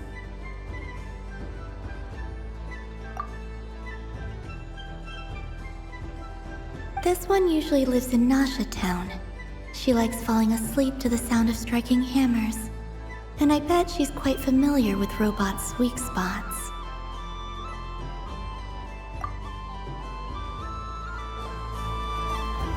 Testing!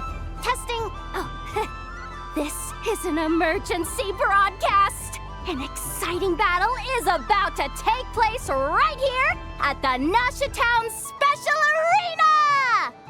In this corner, we have the Moon Goddess and her robot partner. And in the other, we have the Moon Goddess and her Kuhenki partner. Only one Moon Goddess can be victorious in this ultimate battle of destiny! But who will it be? There's only one way to find out! Now, without further ado, let the Battle of the Moons begin! I don't care who we're up against. Stacko and I ain't gonna lose! Let's strike first! Stacko, formation shift! Ho ho ho! The robot has kicked things off with a change of formation! But how will this affect the battle? Nobody knows! Cautious play from the opposing team! This Moon Goddess has come prepared!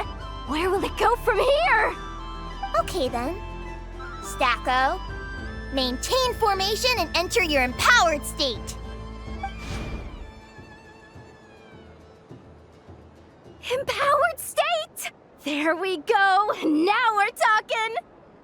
Absorbing the immense Kuvaki present on Moon Prayer Night, this lean, mean machine has greatly increased its offensive power!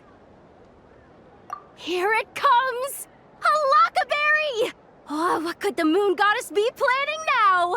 Frankly, I don't have a clue, so your guess is as good as mine.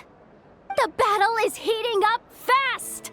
I'm about to start sweating machine oil over here! Go for it, Stacko!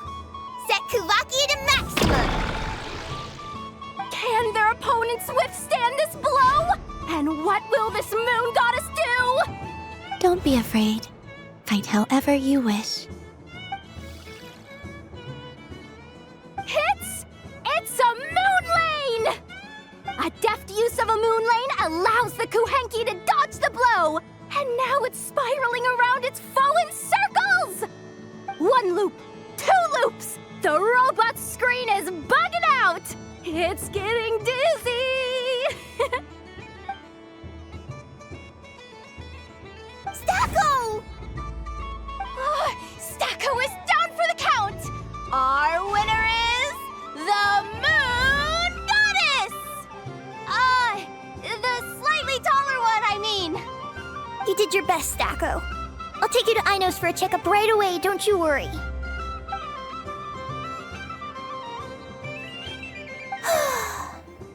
Well, you beat me fair and square, I guess. Honestly, I underestimated you. Won't make that mistake again. I think my partner deserves most of the credit. Just you wait.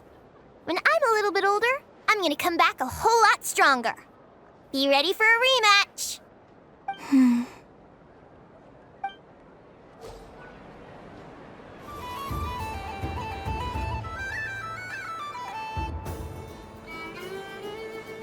Well, well, look who it is. I heard someone went and disappeared on us the moment we let her out of our sight. They looked all over for you. Frankly, I didn't think you'd be back for Moon Prayer Night. Were you worried about me, Sandrone?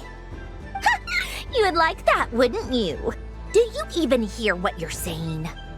It seems to me like you disguised yourself with festive headgear, just so that you could come see me on Moon Prayer Night and make sure I'm okay. You didn't even bring Polonia with you. You? I thought you couldn't see. I cannot. But I sense the confusion of those around us rippling through the Kuvaki currents. Based on what I know about you, let me guess what you're wearing. Is it cat ears? Shut up! I'm only here to protect the Fatui's interest in this territory. Running into you was pure bad luck. Really? But you were the one who asked Arlecchino to help everyone find my name. Columbina! Ugh! Just one more word, and I'll unscrew your vocal cords. It's Columbina Hyposelenia now. Tell someone who cares. I've missed you, Sandrone. The whole time I was gone, I was thinking. I hope I get a chance to say some ugly words to you. Is that supposed to be a joke? Anyway, let's go play that game. What? You mean that frostfin whale? Yes. It's some kind of game where you get bitten if you step on the wrong tooth. Seems like fun. Who in their right mind would wanna? Because you're not a scaredy cat. Fine! You wanna play? Let's play. Don't complain when I kick your sorry butt. Lovely. You old geezer!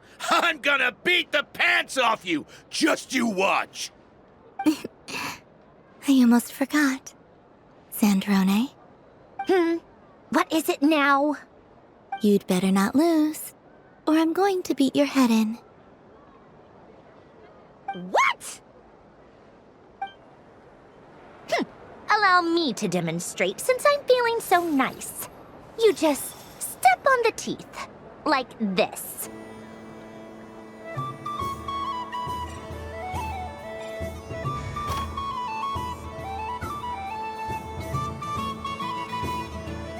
Which should I pick? Your turn, Sandrone. Don't come crying to me if you get bitten. There are less and less teeth remaining. Huh? What's that noise?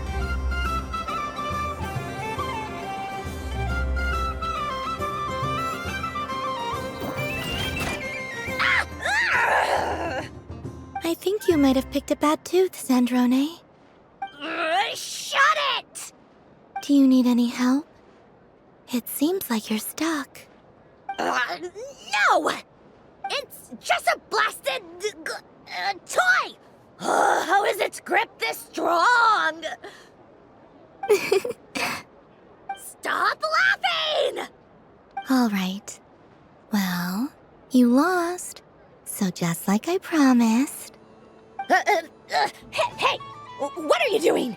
Are you seriously? Hiya! Why, you... Oh, just you wait! Rematch! Are you all right, Sandrone?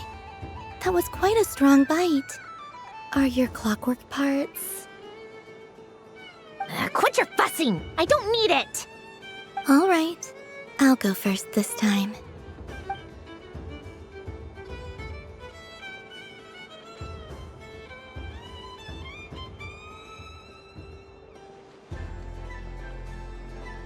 I see it now. She can sense which teeth are rigged. So I just need to avoid the same ones that she does.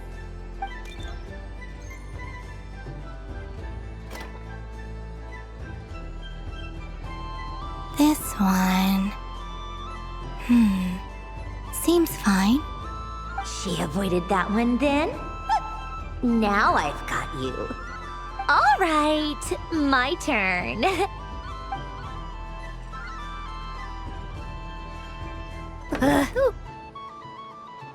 What? Looks like you lost again, Sandrone. Wait! There's more than one bad tooth! Bonk.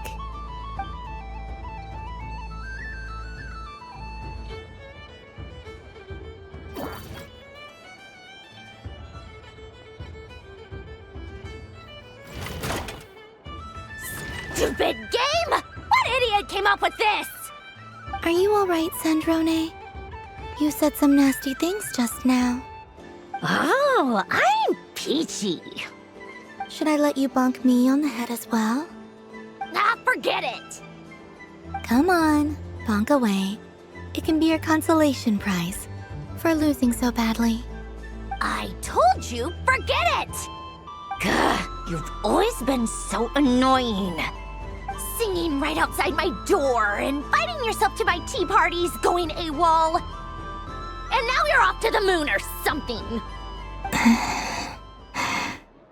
Of all my days with the Fatui, the times I spent with you, Arlecchino, and Rosaline, they were my favorite. I will not forget them. Just as I shall not forget this moment. We'll always be friends, no matter where we are, right? Who would want to be your...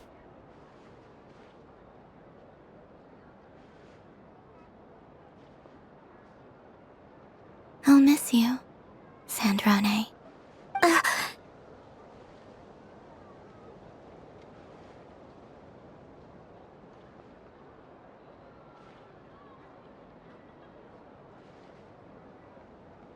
Goodbye, Sandrone.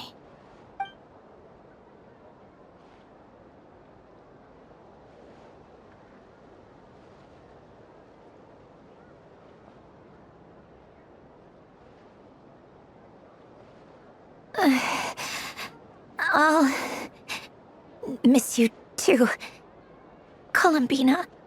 Sorry, what was that? Ah! Ah! Yeesh! No need to freak out. What's wrong? We've been looking everywhere for you. What do you want? Oh, nice ears.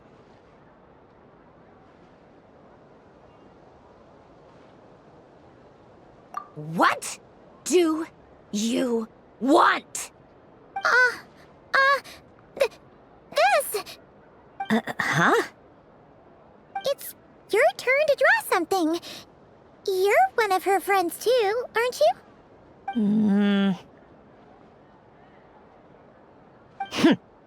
Doesn't know how lucky she is. Sorry? Nothing. I'm done. Take it. Oh, that was fast. Oh, and one more thing. Last time we spoke, you mentioned you were interested in the Narcissan Kreuz Ordo's research, remember? There were too many people when we last met, so we didn't get the chance to do this. What are you talking about?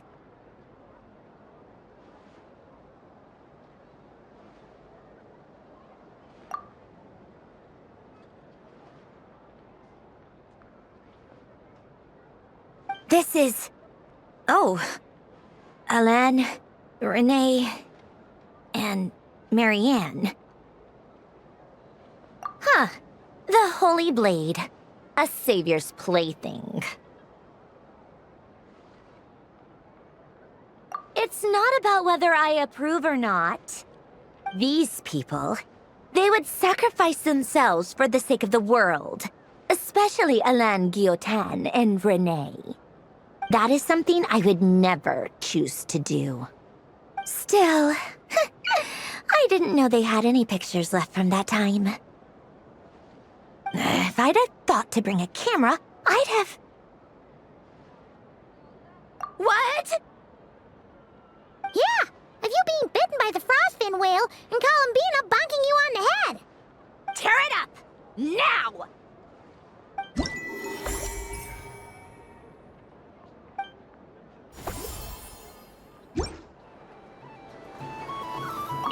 What's there to see on that moon anyway? Let her go up there and cry alone. See if I care. You're giving me candy? That isn't like you. This had better not be some weird prank. Coffee flavor? I thought you hated coffee. It's extra strong too. You didn't do all this just for me, did you? Hey, Hey, don't take it away! I never said I didn't want it. I mean, you can't unmake the candy now.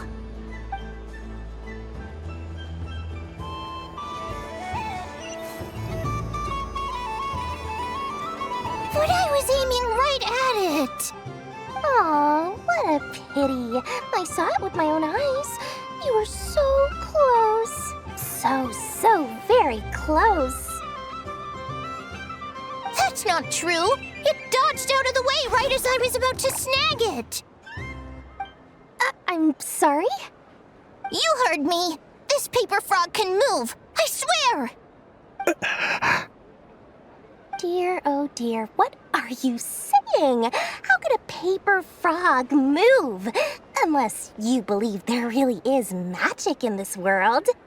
But even if I, the mere humble merchant that I am, knew such magic, surely I would not use it on a paper frog. I'd sooner give Mora legs, so it could walk right into my purse. My dear, dear customer, why not have one more try? This time I'll give you 12% off, a very generous discount for one of my most regular customers. Just think about how much experience you have under your belt now. You're sure to win the next one. Darn, I used up all my coins. I'll be right back. Just gonna fetch some more from my house. Take your time, but don't take too long. This event is Moon Prayer Night only. Miss it, and you'll have to wait a whole year before I'm back. Next customer, please. Welcome.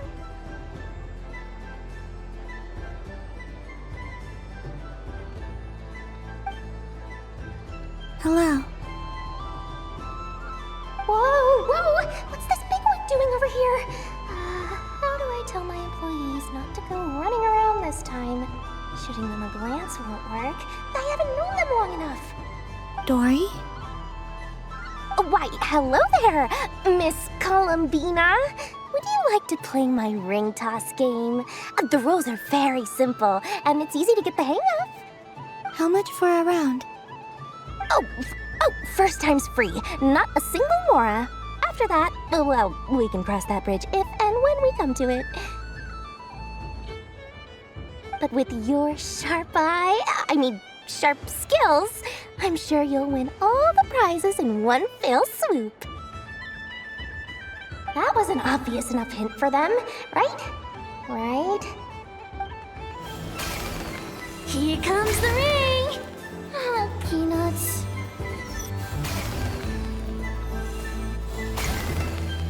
Change tracks!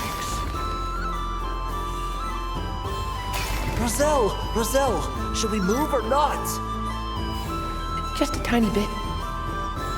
All right, then I'll... Oh, sugar plums, not the clock hands. How do I move the legs again? Stop it! Stop it! Stop dodging! Ugh.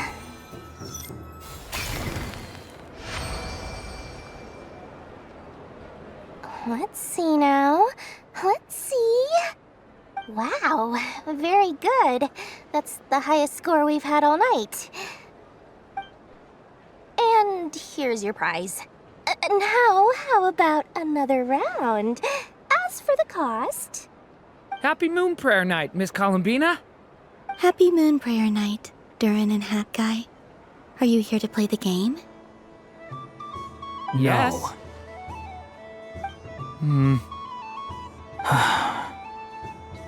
You said we were just coming here to say hello. I did, but then I recognized a few more people as I got closer. Do my eyes deceive me? Is that... It's our little dragon! He's all grown up! Someone's popular. Well now, since you came all this way, why don't you try out this lovely game we have going? First try is free! He'll have a go. I'll pass. It's only one free try per customer. You can't give your try to him. I'm aware. How has Elder Almond been lately? He's in great shape. He goes for a run in the forest every morning to stay fit and healthy. He tried to go boat racing with Firecracker a while back. but he couldn't even make it onto the lotus leaf. Firecracker was in fits of laughter. How about you, little dragon? Can you still fly? Yes, I can. But you've become less chatty. Has growing up been tough on you? We call that maturity. You know, the thing people sing about. The knight wields a sword of stone to defend those hearts that are made of gold. Stone is very heavy. That's what keeps him from talking too much. That's awesome! I want to be a knight when I grow up, too. Ring, here I come!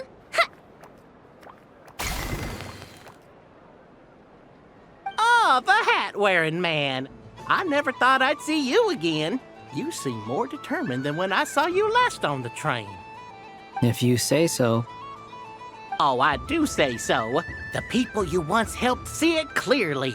It's because you are once again on the right track.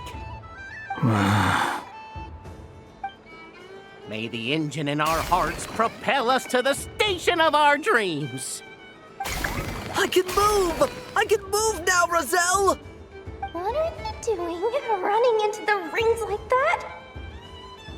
You got them all so quickly!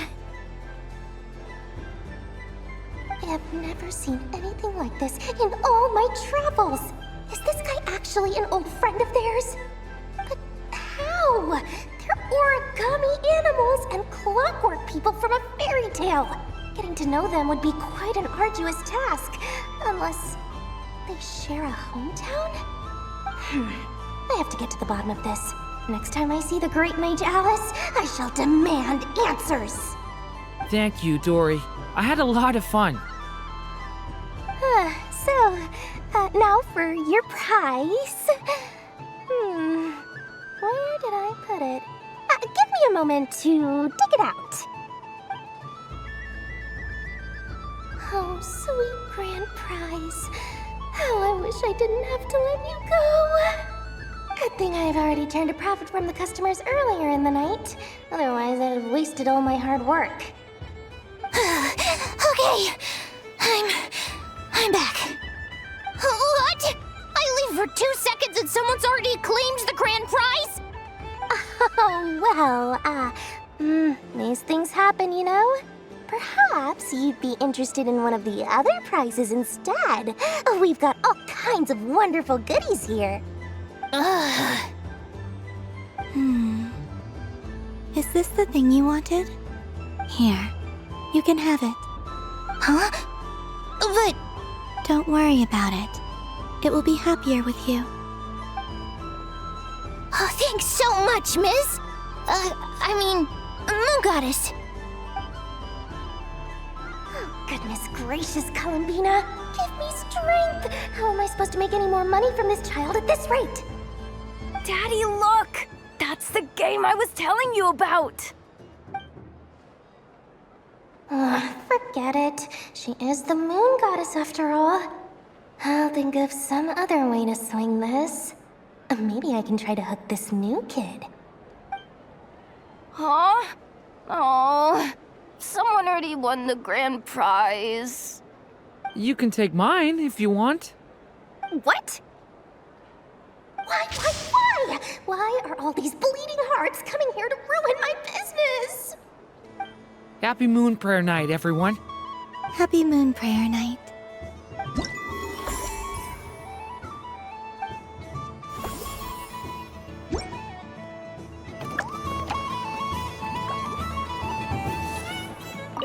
If all the prizes are gone, I might as well close up shop for the day. But you haven't had your fill of fun yet, right?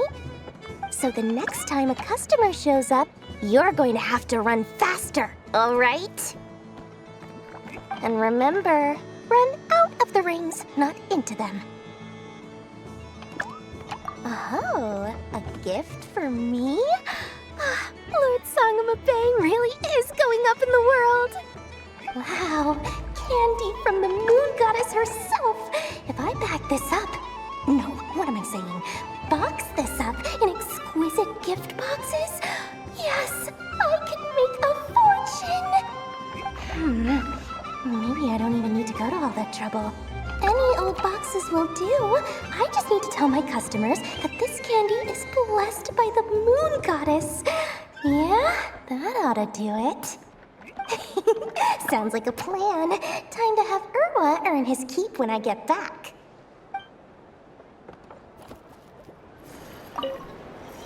Done being a do-gooder yet? Thanks for coming here with me, Hat Guy. Are there any games you'd like to play? It's your turn to pick. I'll come with you. Why does that hamster think you've grown up? You haven't changed at all. I know you don't mean that. You're just taking the opportunity to make fun of me, aren't you?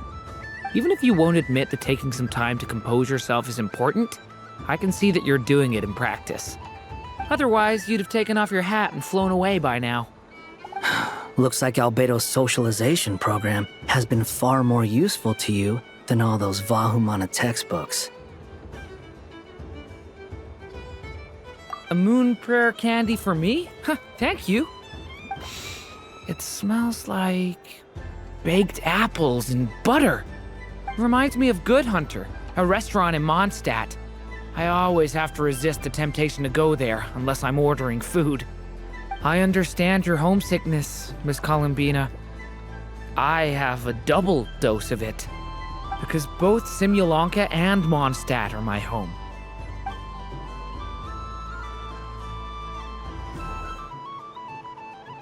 I thought you'd actually spend your precious time doing something more worthwhile. Everyone has to take one? Well, fine. I'll take mine.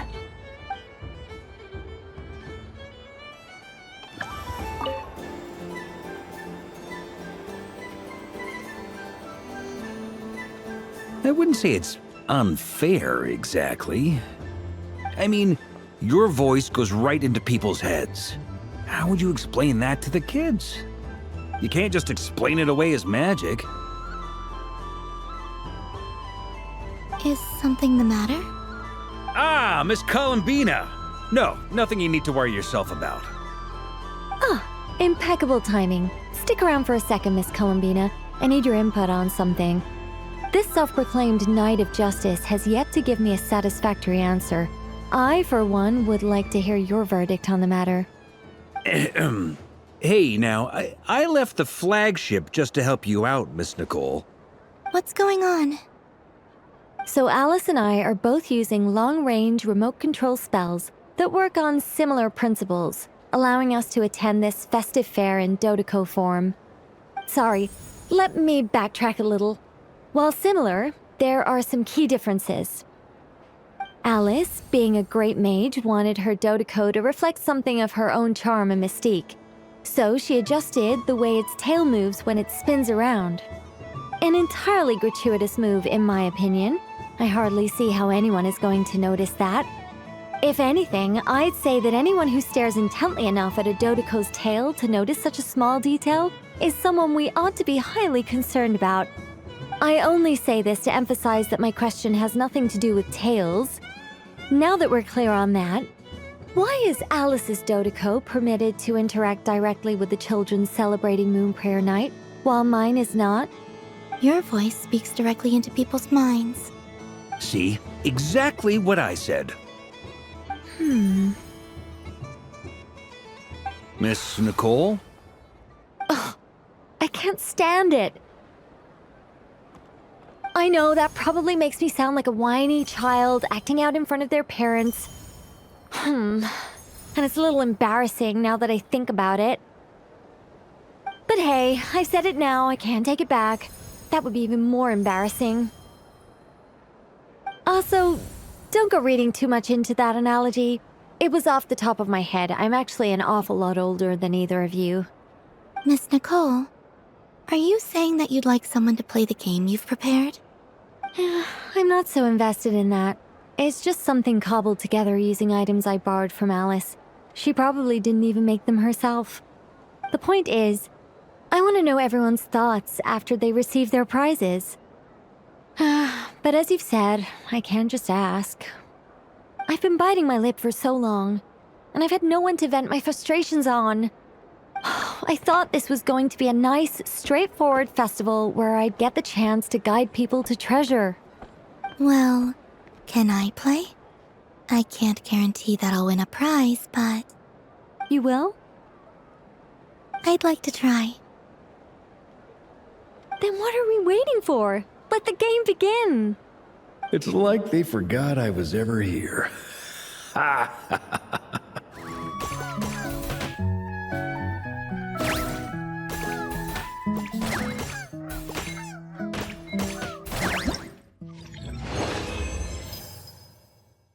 Congratulations, Miss Columbina! With your great wisdom, you have overcome every obstacle in your path and conquered the great challenge posed to you by fate. Fate? Well, something to that effect. If you'd prefer something more poetic, it could be the icy winds or the dawn. Anything you like, really. You could even go with the challenge posed to you by Dodoko, if that's what you're into. Anyway, you can take or leave my suggestions. Moving on. All my hopes are now resting on this. Can I open it now? Stop teasing me. Please, I'm begging you. No more talk. Just open it. Wow. What a lovely sculpture. Classic and cute at the same time. Thank you, Miss Nicole. I'll always treasure it. Ah, there we go. Music to my ears. You have my sincerest gratitude, Miss Columbina. Thank you for sharing your precious time with me and fulfilling my wish. Don't mention it.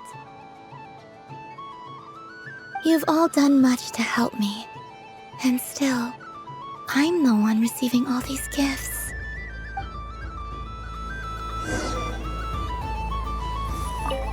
I don't suppose you'd like to play again, by any chance?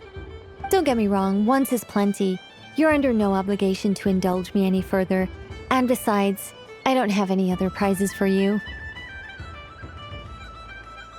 Oh, I love the color of this wrapping paper. But the bow on that one is just so perfect. Oh, this is a tough choice. I know the wrapping paper doesn't affect the flavor, but it does set the first impression, which can influence your mood as you eat it. And actually, that does affect the flavor. I have to listen to my heart and pick the one that I can really build a bond with. It's the only way to eat candy. Oh, but look at the shape of this one. How lovely. Ah, this choice is getting harder and harder.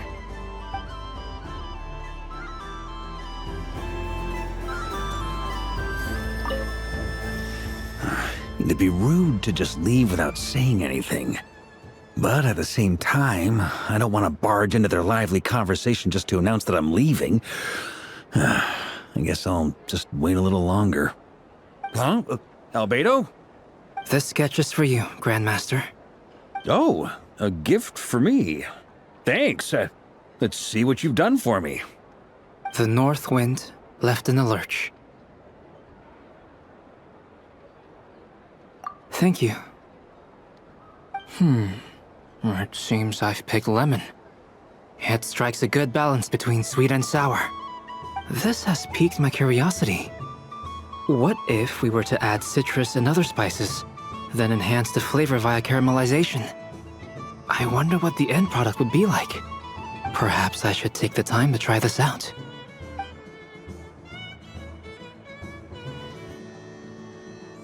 Ooh, I get one too? Nice, thanks. What is that? Oh, it's so familiar. Don't tell me. Oh, I got it. It's like the candy jar dropped into a vat of today's boon. Seems I'm a proud recipient of today's Feast of the Moon, huh?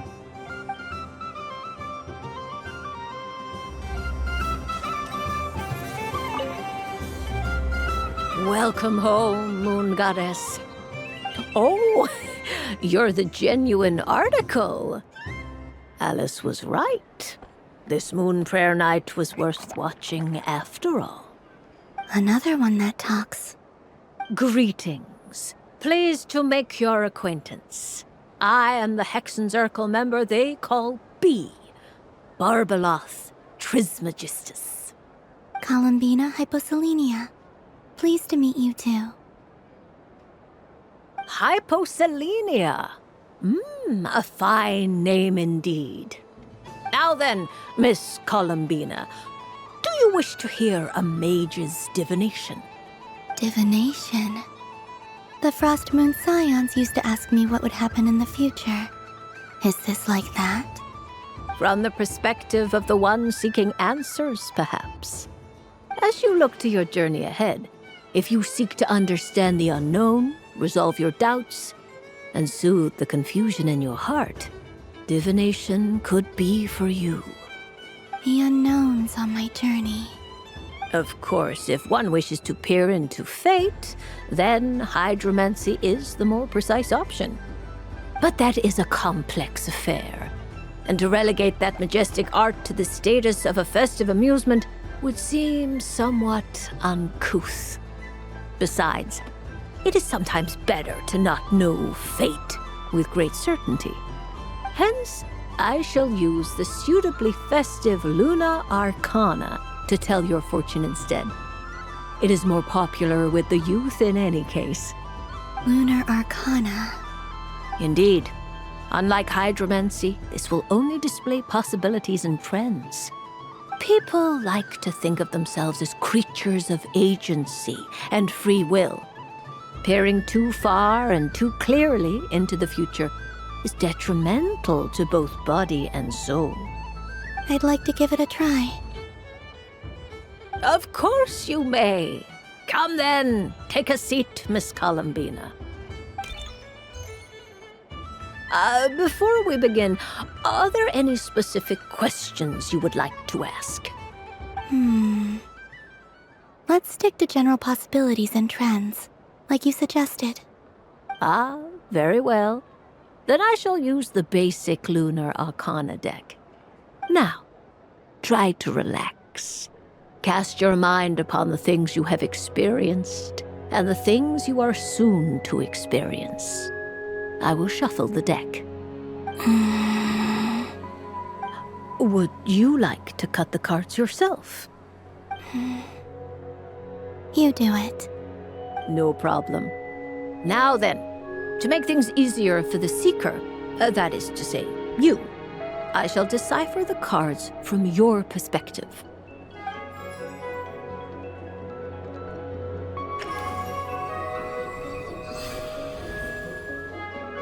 Please, draw the first Lunar Arcana. This represents destiny and is the foundation for the divination as a whole. Now, draw your second card. This will stand for the past, the sum of all your experiences that have come before. And now the third Arcana. This is the present, your interpretation of the current moment. Finally, the last card. This shall speak of the future, which... Oh.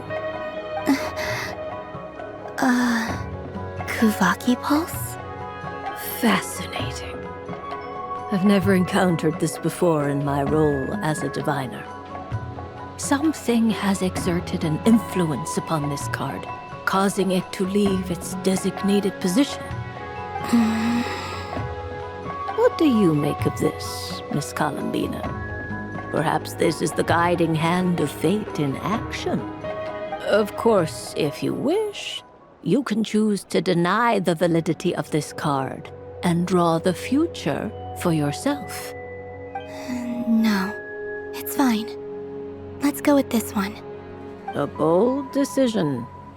I must say I'm looking forward to the results.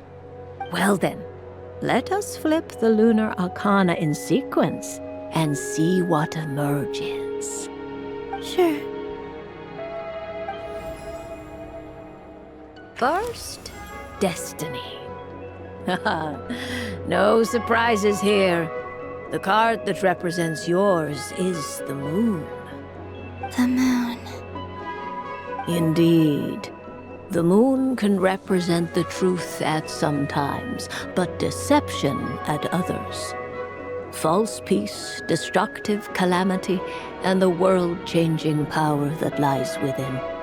When the moon is placed on the destiny tile, it indicates that your destiny is not what it may appear on the surface. Instead, it may yet have a hidden side. It symbolizes a journey through the fog, fraught with uncertainty and deception, where one must face inner challenges head-on. I don't understand. Patience, my dear. This is but the first card, which serves as a basis for the interpretations that follow. Our divination will only grow clearer from here on out. Now then, flip the second card, the one that speaks for the past.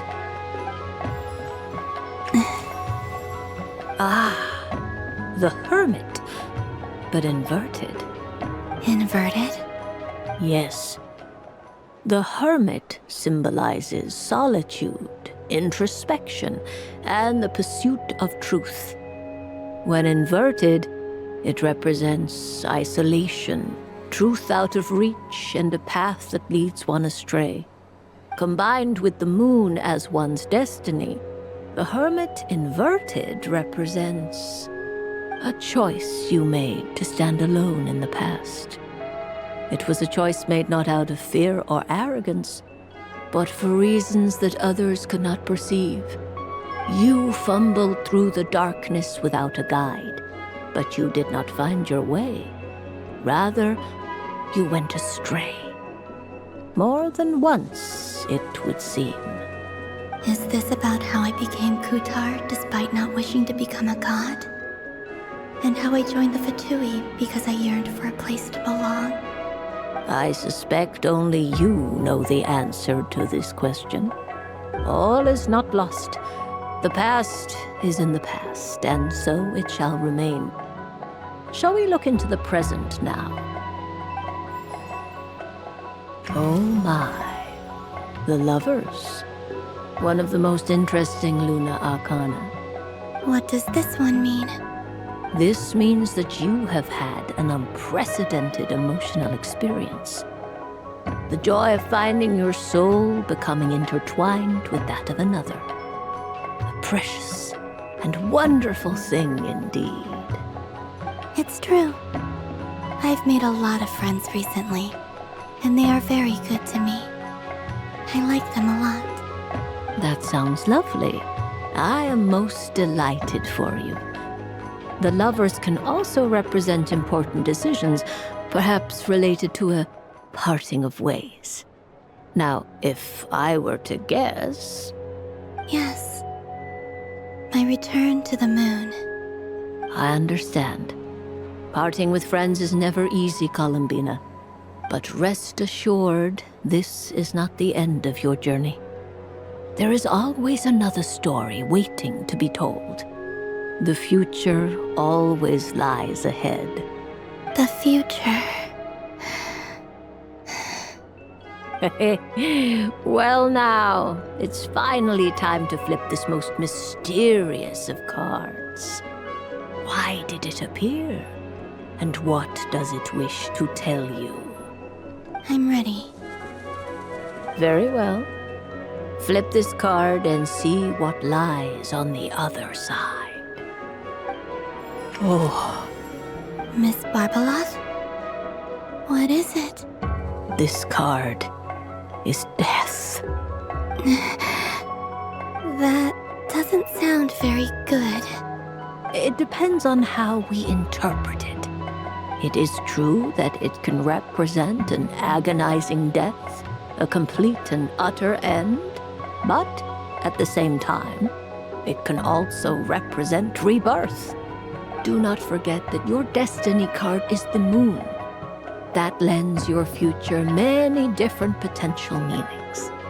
If death spells the end, is it unavoidable? As I have said, divination can only display general trends. It is a rough guide, but it does not show predetermined outcomes. Allow me to summarize it for you. In the past, you may have lost your way, but now you have gained new connections and new strength. You now face an important decision, one that may bring about a great change in what is yet to be. This change might, in turn, be the end of all things, or their beginning. But remember, everything is subject to change because of the moon present in your destiny. You must see the truth clearly and face your innermost thoughts. The truth. My innermost thoughts. Thank you, Miss Barbeloth. Don't mention it. Some people dislike divinations, for fear of glimpsing an ending to their story that they wish was not so. But I can see that you're different. The result of this divination will not sway your decision. This is a rare quality, and one that diviners always hope to see in the seeker. We are here merely to guide, not to exert undue influence. I understand. Go then and illuminate your future, Miss Columbina. The moonlight that shines from you now is most captivating.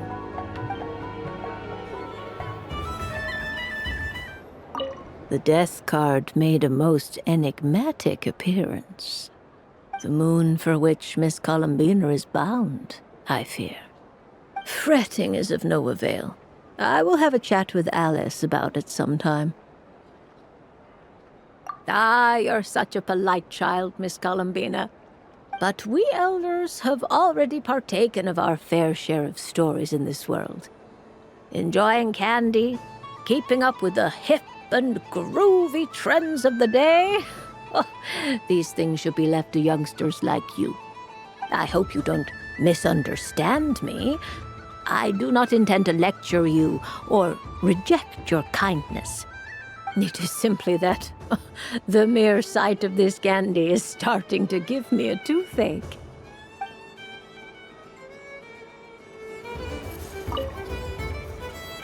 A soft and furry creature that bounces and jumps.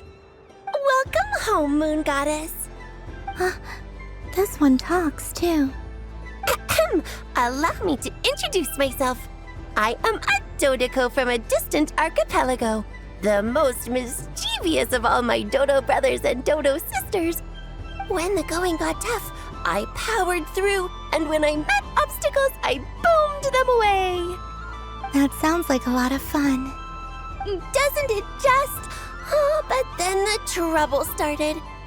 Recently, I found a lovely beach, the same beautiful jelly color as my hometown, and so I dove in to have a look. Only to find it overgrown with seagrass and nasty little spiky fish everywhere, looking to turn me into a Dodoco kebab. I made it back to shore by the skin of my teeth, but my tail was sorely hurt. Couldn't you just boom them away? Oh, I wanted to, believe me. But I've heard that you, Moon Goddess, can understand animal speech. The last thing I wanted was to cause a gigantic fuss and get taken to court by a school of spiky fish. I'd be driven out of these waters for good, and my winter holiday would be ruined. And so, dear Moon Goddess, I was wondering if you might lend me your allegiance. Are you roping me into a crime? Oh, let's call it a once-in-a-lifetime carefree adventure. Does that sound better? All the festival goers tonight are dressed up as the Moon Goddess, but there's nothing to say that the Moon Goddess can't disguise herself as a Dodoco, is there? Besides, this is your home. You should be free to be whoever you wish. I'm afraid I'm not well acquainted with Dodocos, Madam Mage. Oh, that's quite all right. We Dodocos are innocent, happy creatures with a free-spirited nature. Many, like myself, are mischievous troublemakers, Others are lazy souls who like nothing better than to lie down on a nice rock and take a nap. In our eyes, every creature who yearns for happiness and freedom is a Dodoko. But perhaps in yours, we Dodoko are a fluffier and more mischievous breed of Kuhenki? Yes, that is a much easier image to follow. Oh, wonderful! Then let's play! Grab onto my tail and follow me into the sea! Time to settle some scores with the bad guys!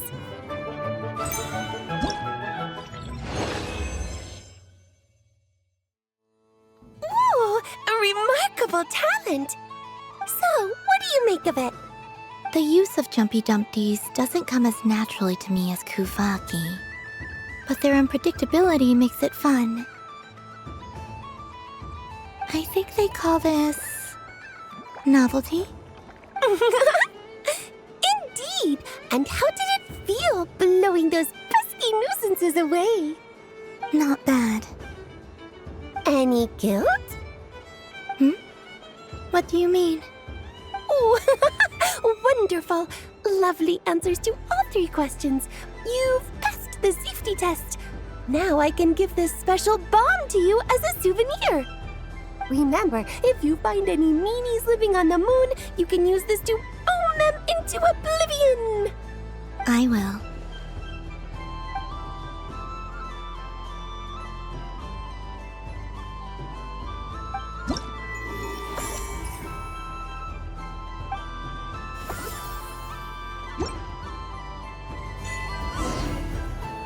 Up for another round of fish boss?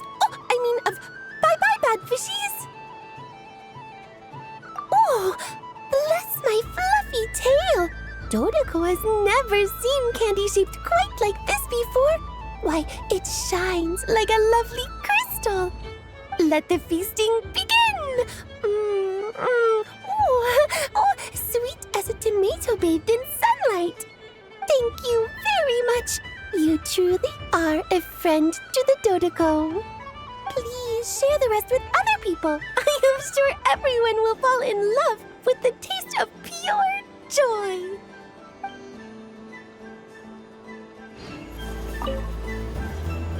Traveler. Hey there, Kalamina! Are you done checking out the festive amusements already? Are you sure you don't want to look around some more? You might not get another opportunity like this for a while. Right now, what I'd like to do is...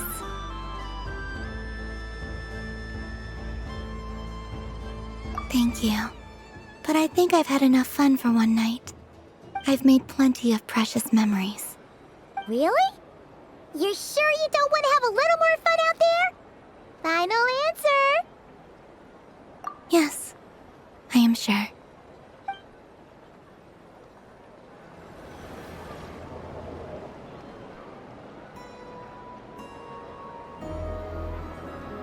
This was the most fun I've ever had on a moon prayer night.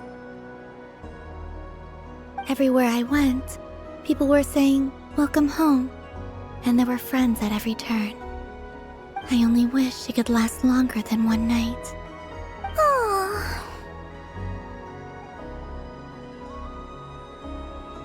Yes, you're right. The moon prayer blossoms. Ooh, look! Look! Moon prayer night is here!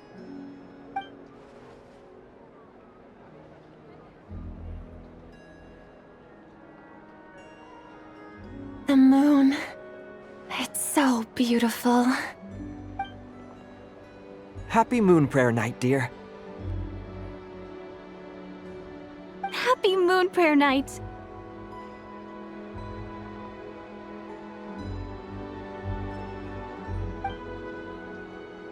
Happy Moon Prayer Night.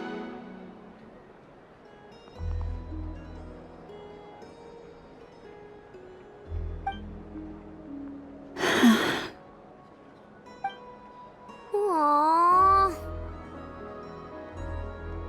Huh.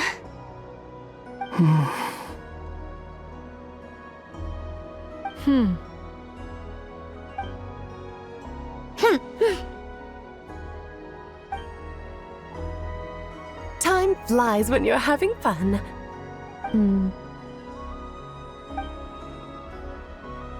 Oh. Looks like the time has come. Columbina. You'll be heading off now? Yes, to the ruins you mentioned. And from there, back home to the moon. Wait! I know? At least... Take one of our craft shop's crumb cookies up to the moon with you. You know, for a snack.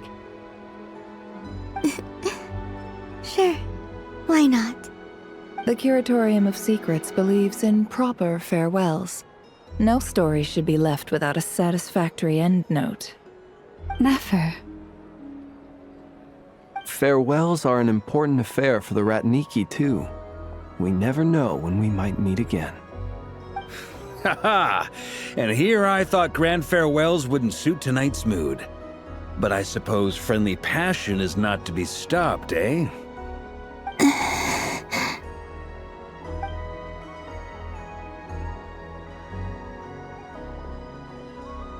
We made a little something for you, Columbina. Ta-da! What is it? A Moonprayer Night greeting card with drawings by all of your friends. You did mention that you'd like a portrait done, so I took the liberty of creating one for you. I, meanwhile, did the portrait of Mr. Albedo, and Mr. Varka did the same for me. I mean, I think my work was pretty true to life, don't you think? The picture of Ashru was my doing. The two of you seem to get along rather well. Wait, was I the only one who did a full body picture? That's so embarrassing. I did pictures of me and Anefa. I did my own portrait and one for Hat Guy. Plus, there's the two mages, Arlecchino and Sindrune. So, if you ever miss us, just flip the card open and we'll all be right there with you. I don't know what to say. Thank you so much, everyone. This whole Moonprayer night was more than I could have ever asked for. It is the greatest gift I have ever received. Lama, I figured it out. Figured what out? Remember how the Frost Moon Scions used to use milk as invisible ink to write hidden messages? That was a very long time ago. Oh, are you saying? Yes. When I miss you all, I shall use Moonlight in the same way, to write words that only you can see upon the moon itself. Wow, that sounds lovely. Quite. But how will we see them? Simply open your windows on nights when the moon shines bright, and the moonlight will naturally flow towards the words I have written. That sounds most fitting indeed. Very true to form. I'll try to write them in places that won't disturb your sleep. I, for one, would sleep all the better for having read one of your messages before settling down for the night. Exactly. So don't worry about disturbing anyone's sleep. Just promise you'll write to let us know you're okay, all right? All right. I promise.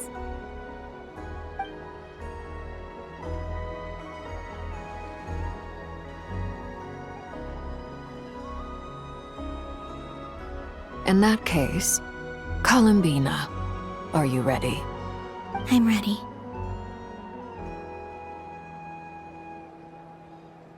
Very well. Let's go.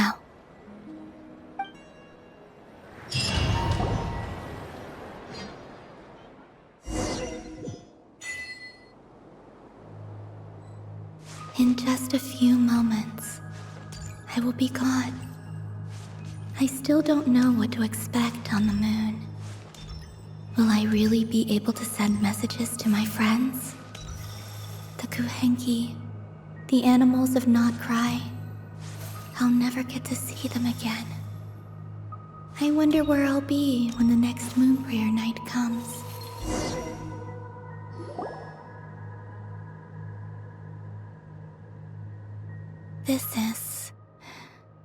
This is where the people of Hyperborea used to communicate with the moons.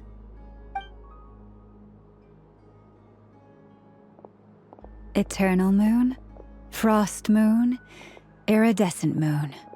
When the power of all three converge, the gate to the moons shall open.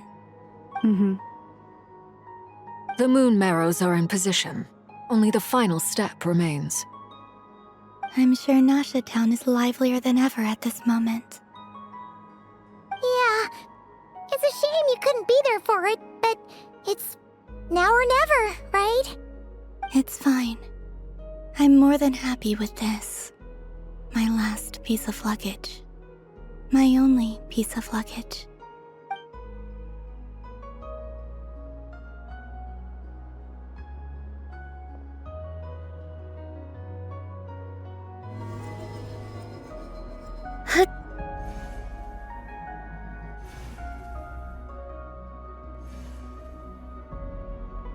I can already feel the moon calling to me.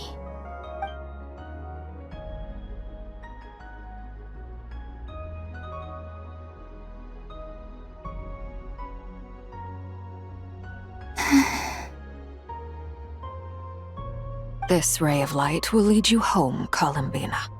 From now on, we will at last have a reason to pray to the true moon. Columbina. Yes? I'm listening. Be sure to come back and see us when you get the chance.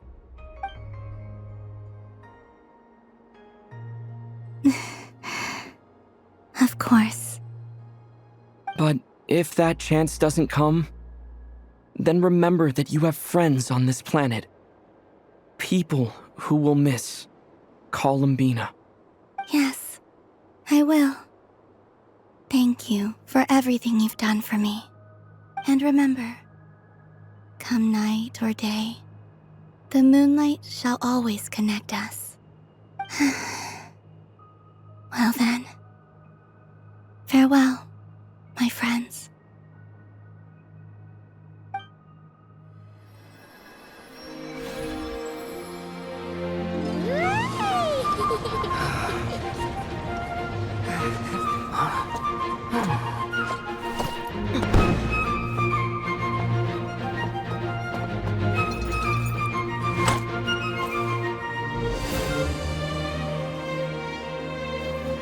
Thank you. This was my happiest night in Tevat. Farewell, Columbina.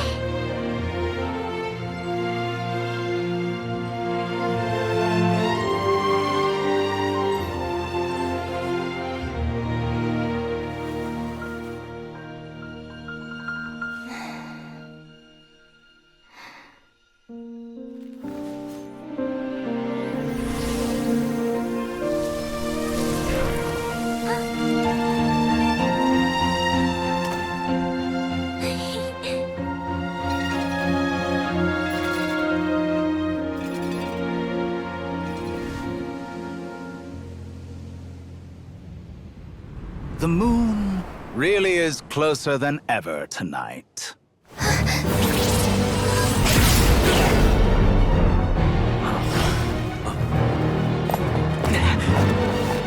Columbina. All three moons in one place. Time for one final experiment. Reason, life, death, time, and space. They all believed I would fail.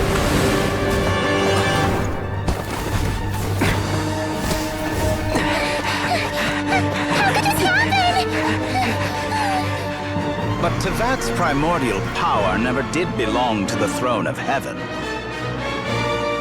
And now, they are mine.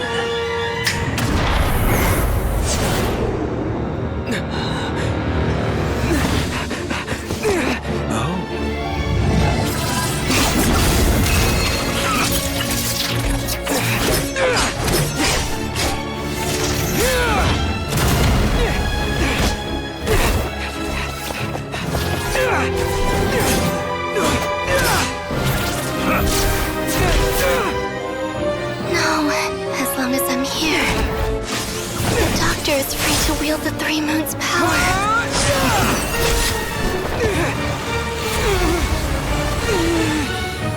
It's the only way.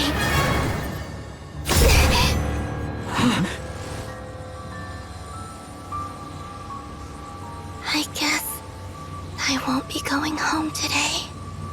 Columbina! No!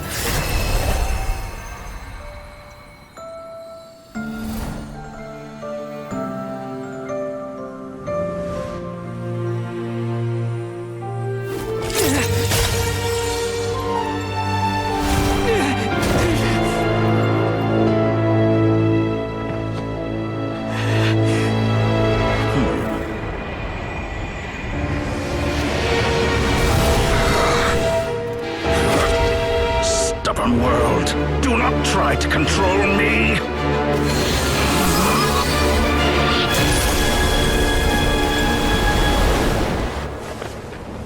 Columbina.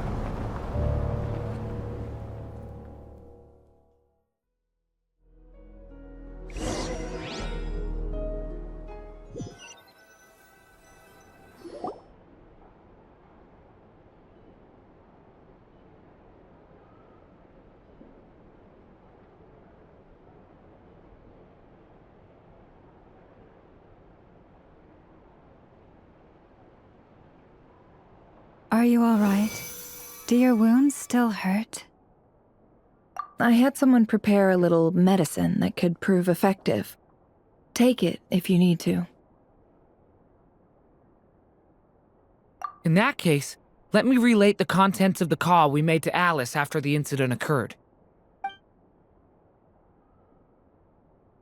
That Dottore is a crafty one. He distracted the Hexenzirkel by creating a huge fuss at Tevat's borders. I'd assumed that the cause was an abyssal intrusion from the outside world, which in fairness is a rather common occurrence. But after learning that you managed to influence the phantoms in Krai, I realized that perhaps this interference could have come from within Tevat instead. But we weren't able to change their fates. True, you couldn't change how their stories ended, but you did build some variables around yourself. Variables? Yes, things you heard that you could not otherwise have learned, ideas that would otherwise have never crossed your mind.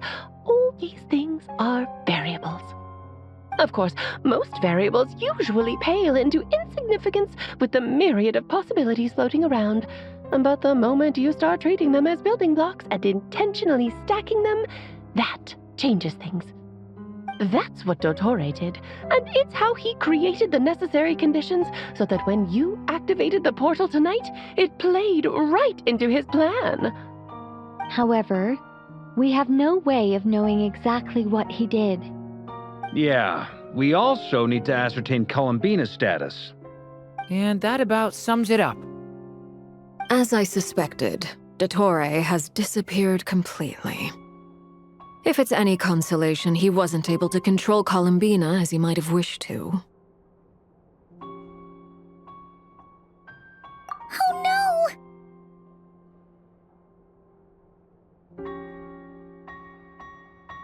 What? She did what? All we saw was Dottore appeared and used some kind of power. The next thing we knew, he and Columbina were gone and you were falling into the sea.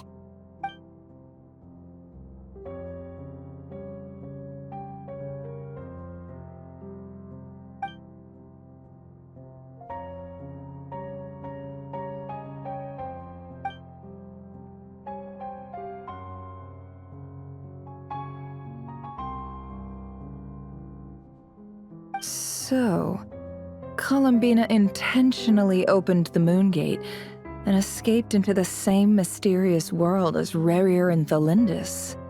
Sounds like bad news.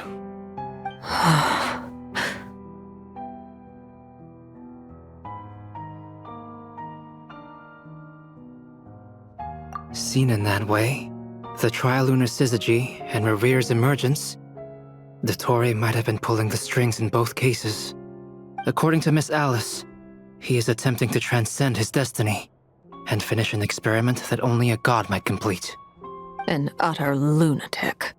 Wait a sec. Where's Hat Guy? Seems like he'd want to be here for this. He took off with the Dodo communication device after we spoke to Alice.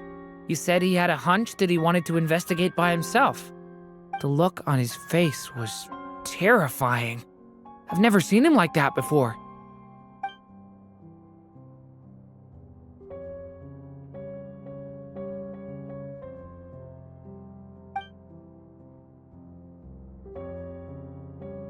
I'm back. Hat Guy! I went to look for the Hyperborean phantoms again. I think I've gotten to the bottom of it. I got them to talk to Nicole on the other end of the communications line. Turns out, the history they describe is different from how Nicole remembers it. Really? But how? Surely Nicole can't have been wrong. Because the phantoms are the ones who are deceived. They speak of a savior who appeared in their history. One who never should have existed.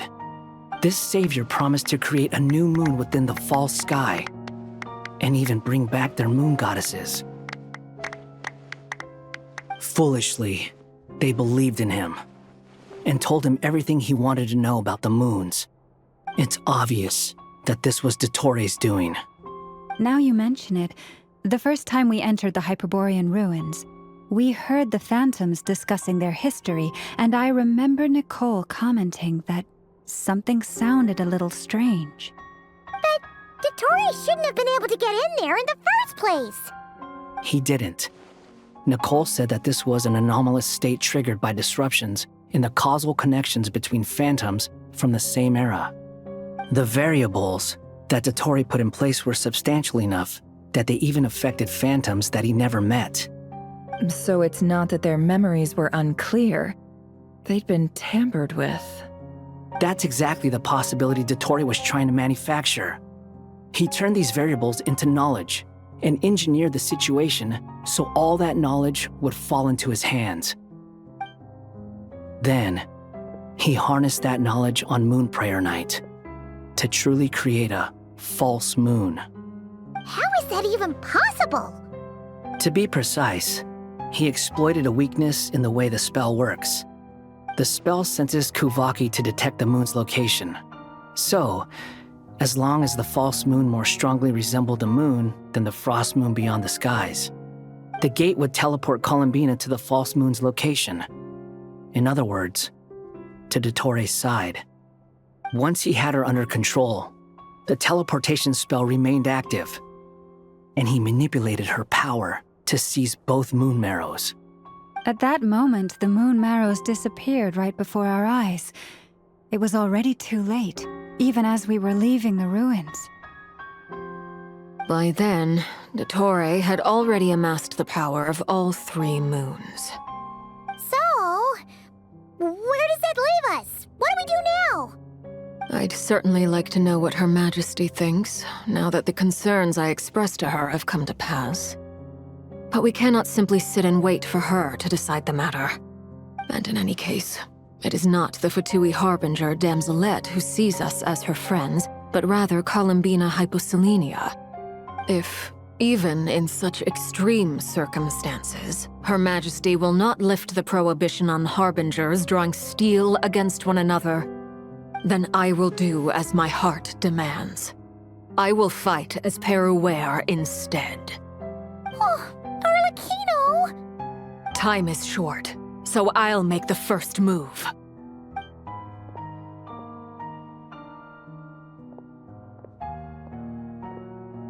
Whew. Even Arlecchino seems to be losing her cool now.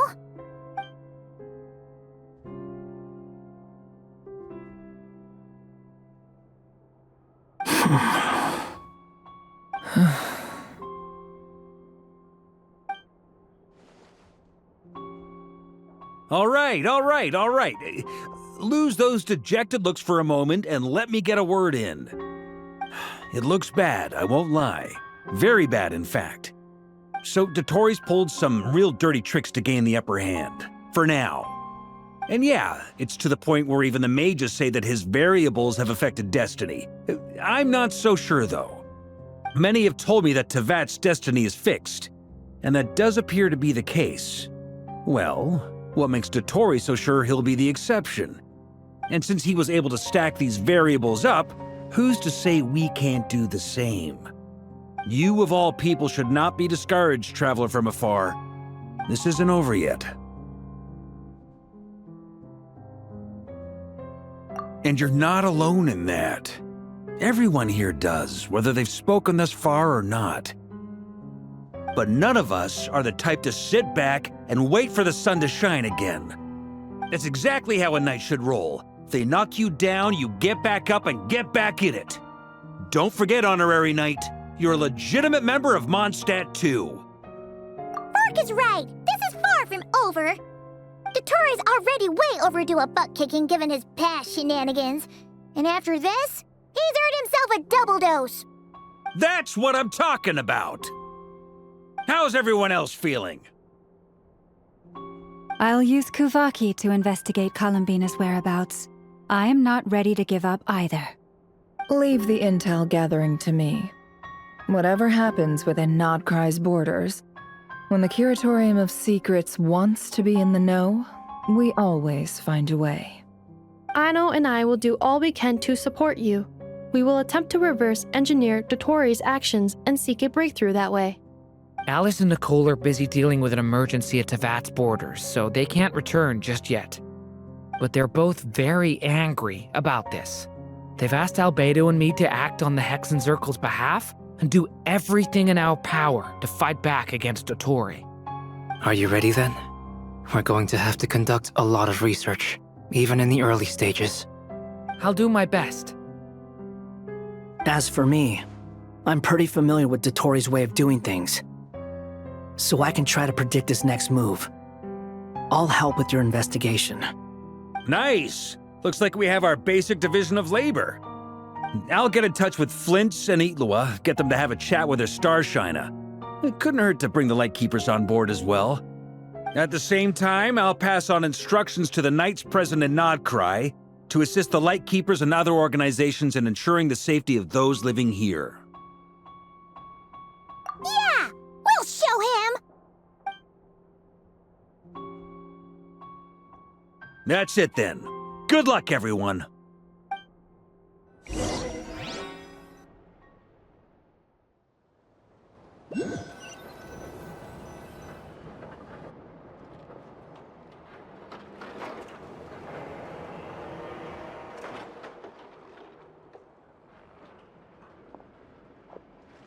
I never thought that Columbina would become my real name. It went from being a Fatui code name to something my friends call me. And remember, come night or day, the moonlight shall always connect us.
I haven't given up yet. Columbina, all of her friends, none of them would ever just give up like this. Give us a little more time.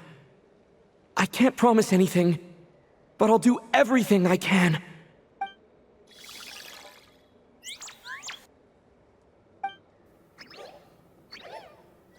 Are they cheering for us? Thank you.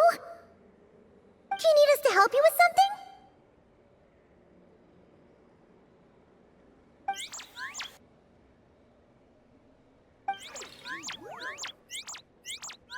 This Kohenki. Paimon thinks she looks a little flustered. Why don't you play something? If they hear a familiar melody, maybe they'll calm down a little bit.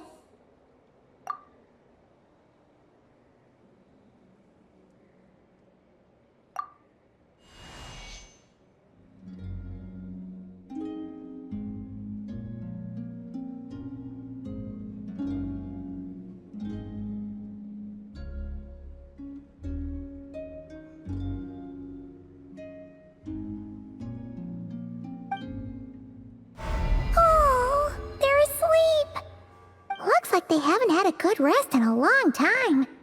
Shh, let's leave.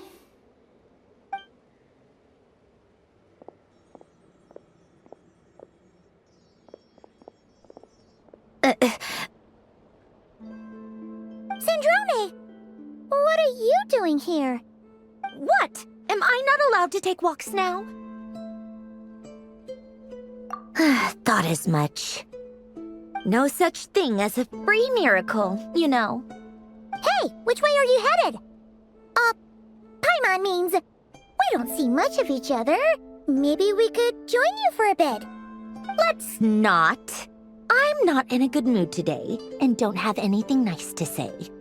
Besides, comfort is the last thing this place needs.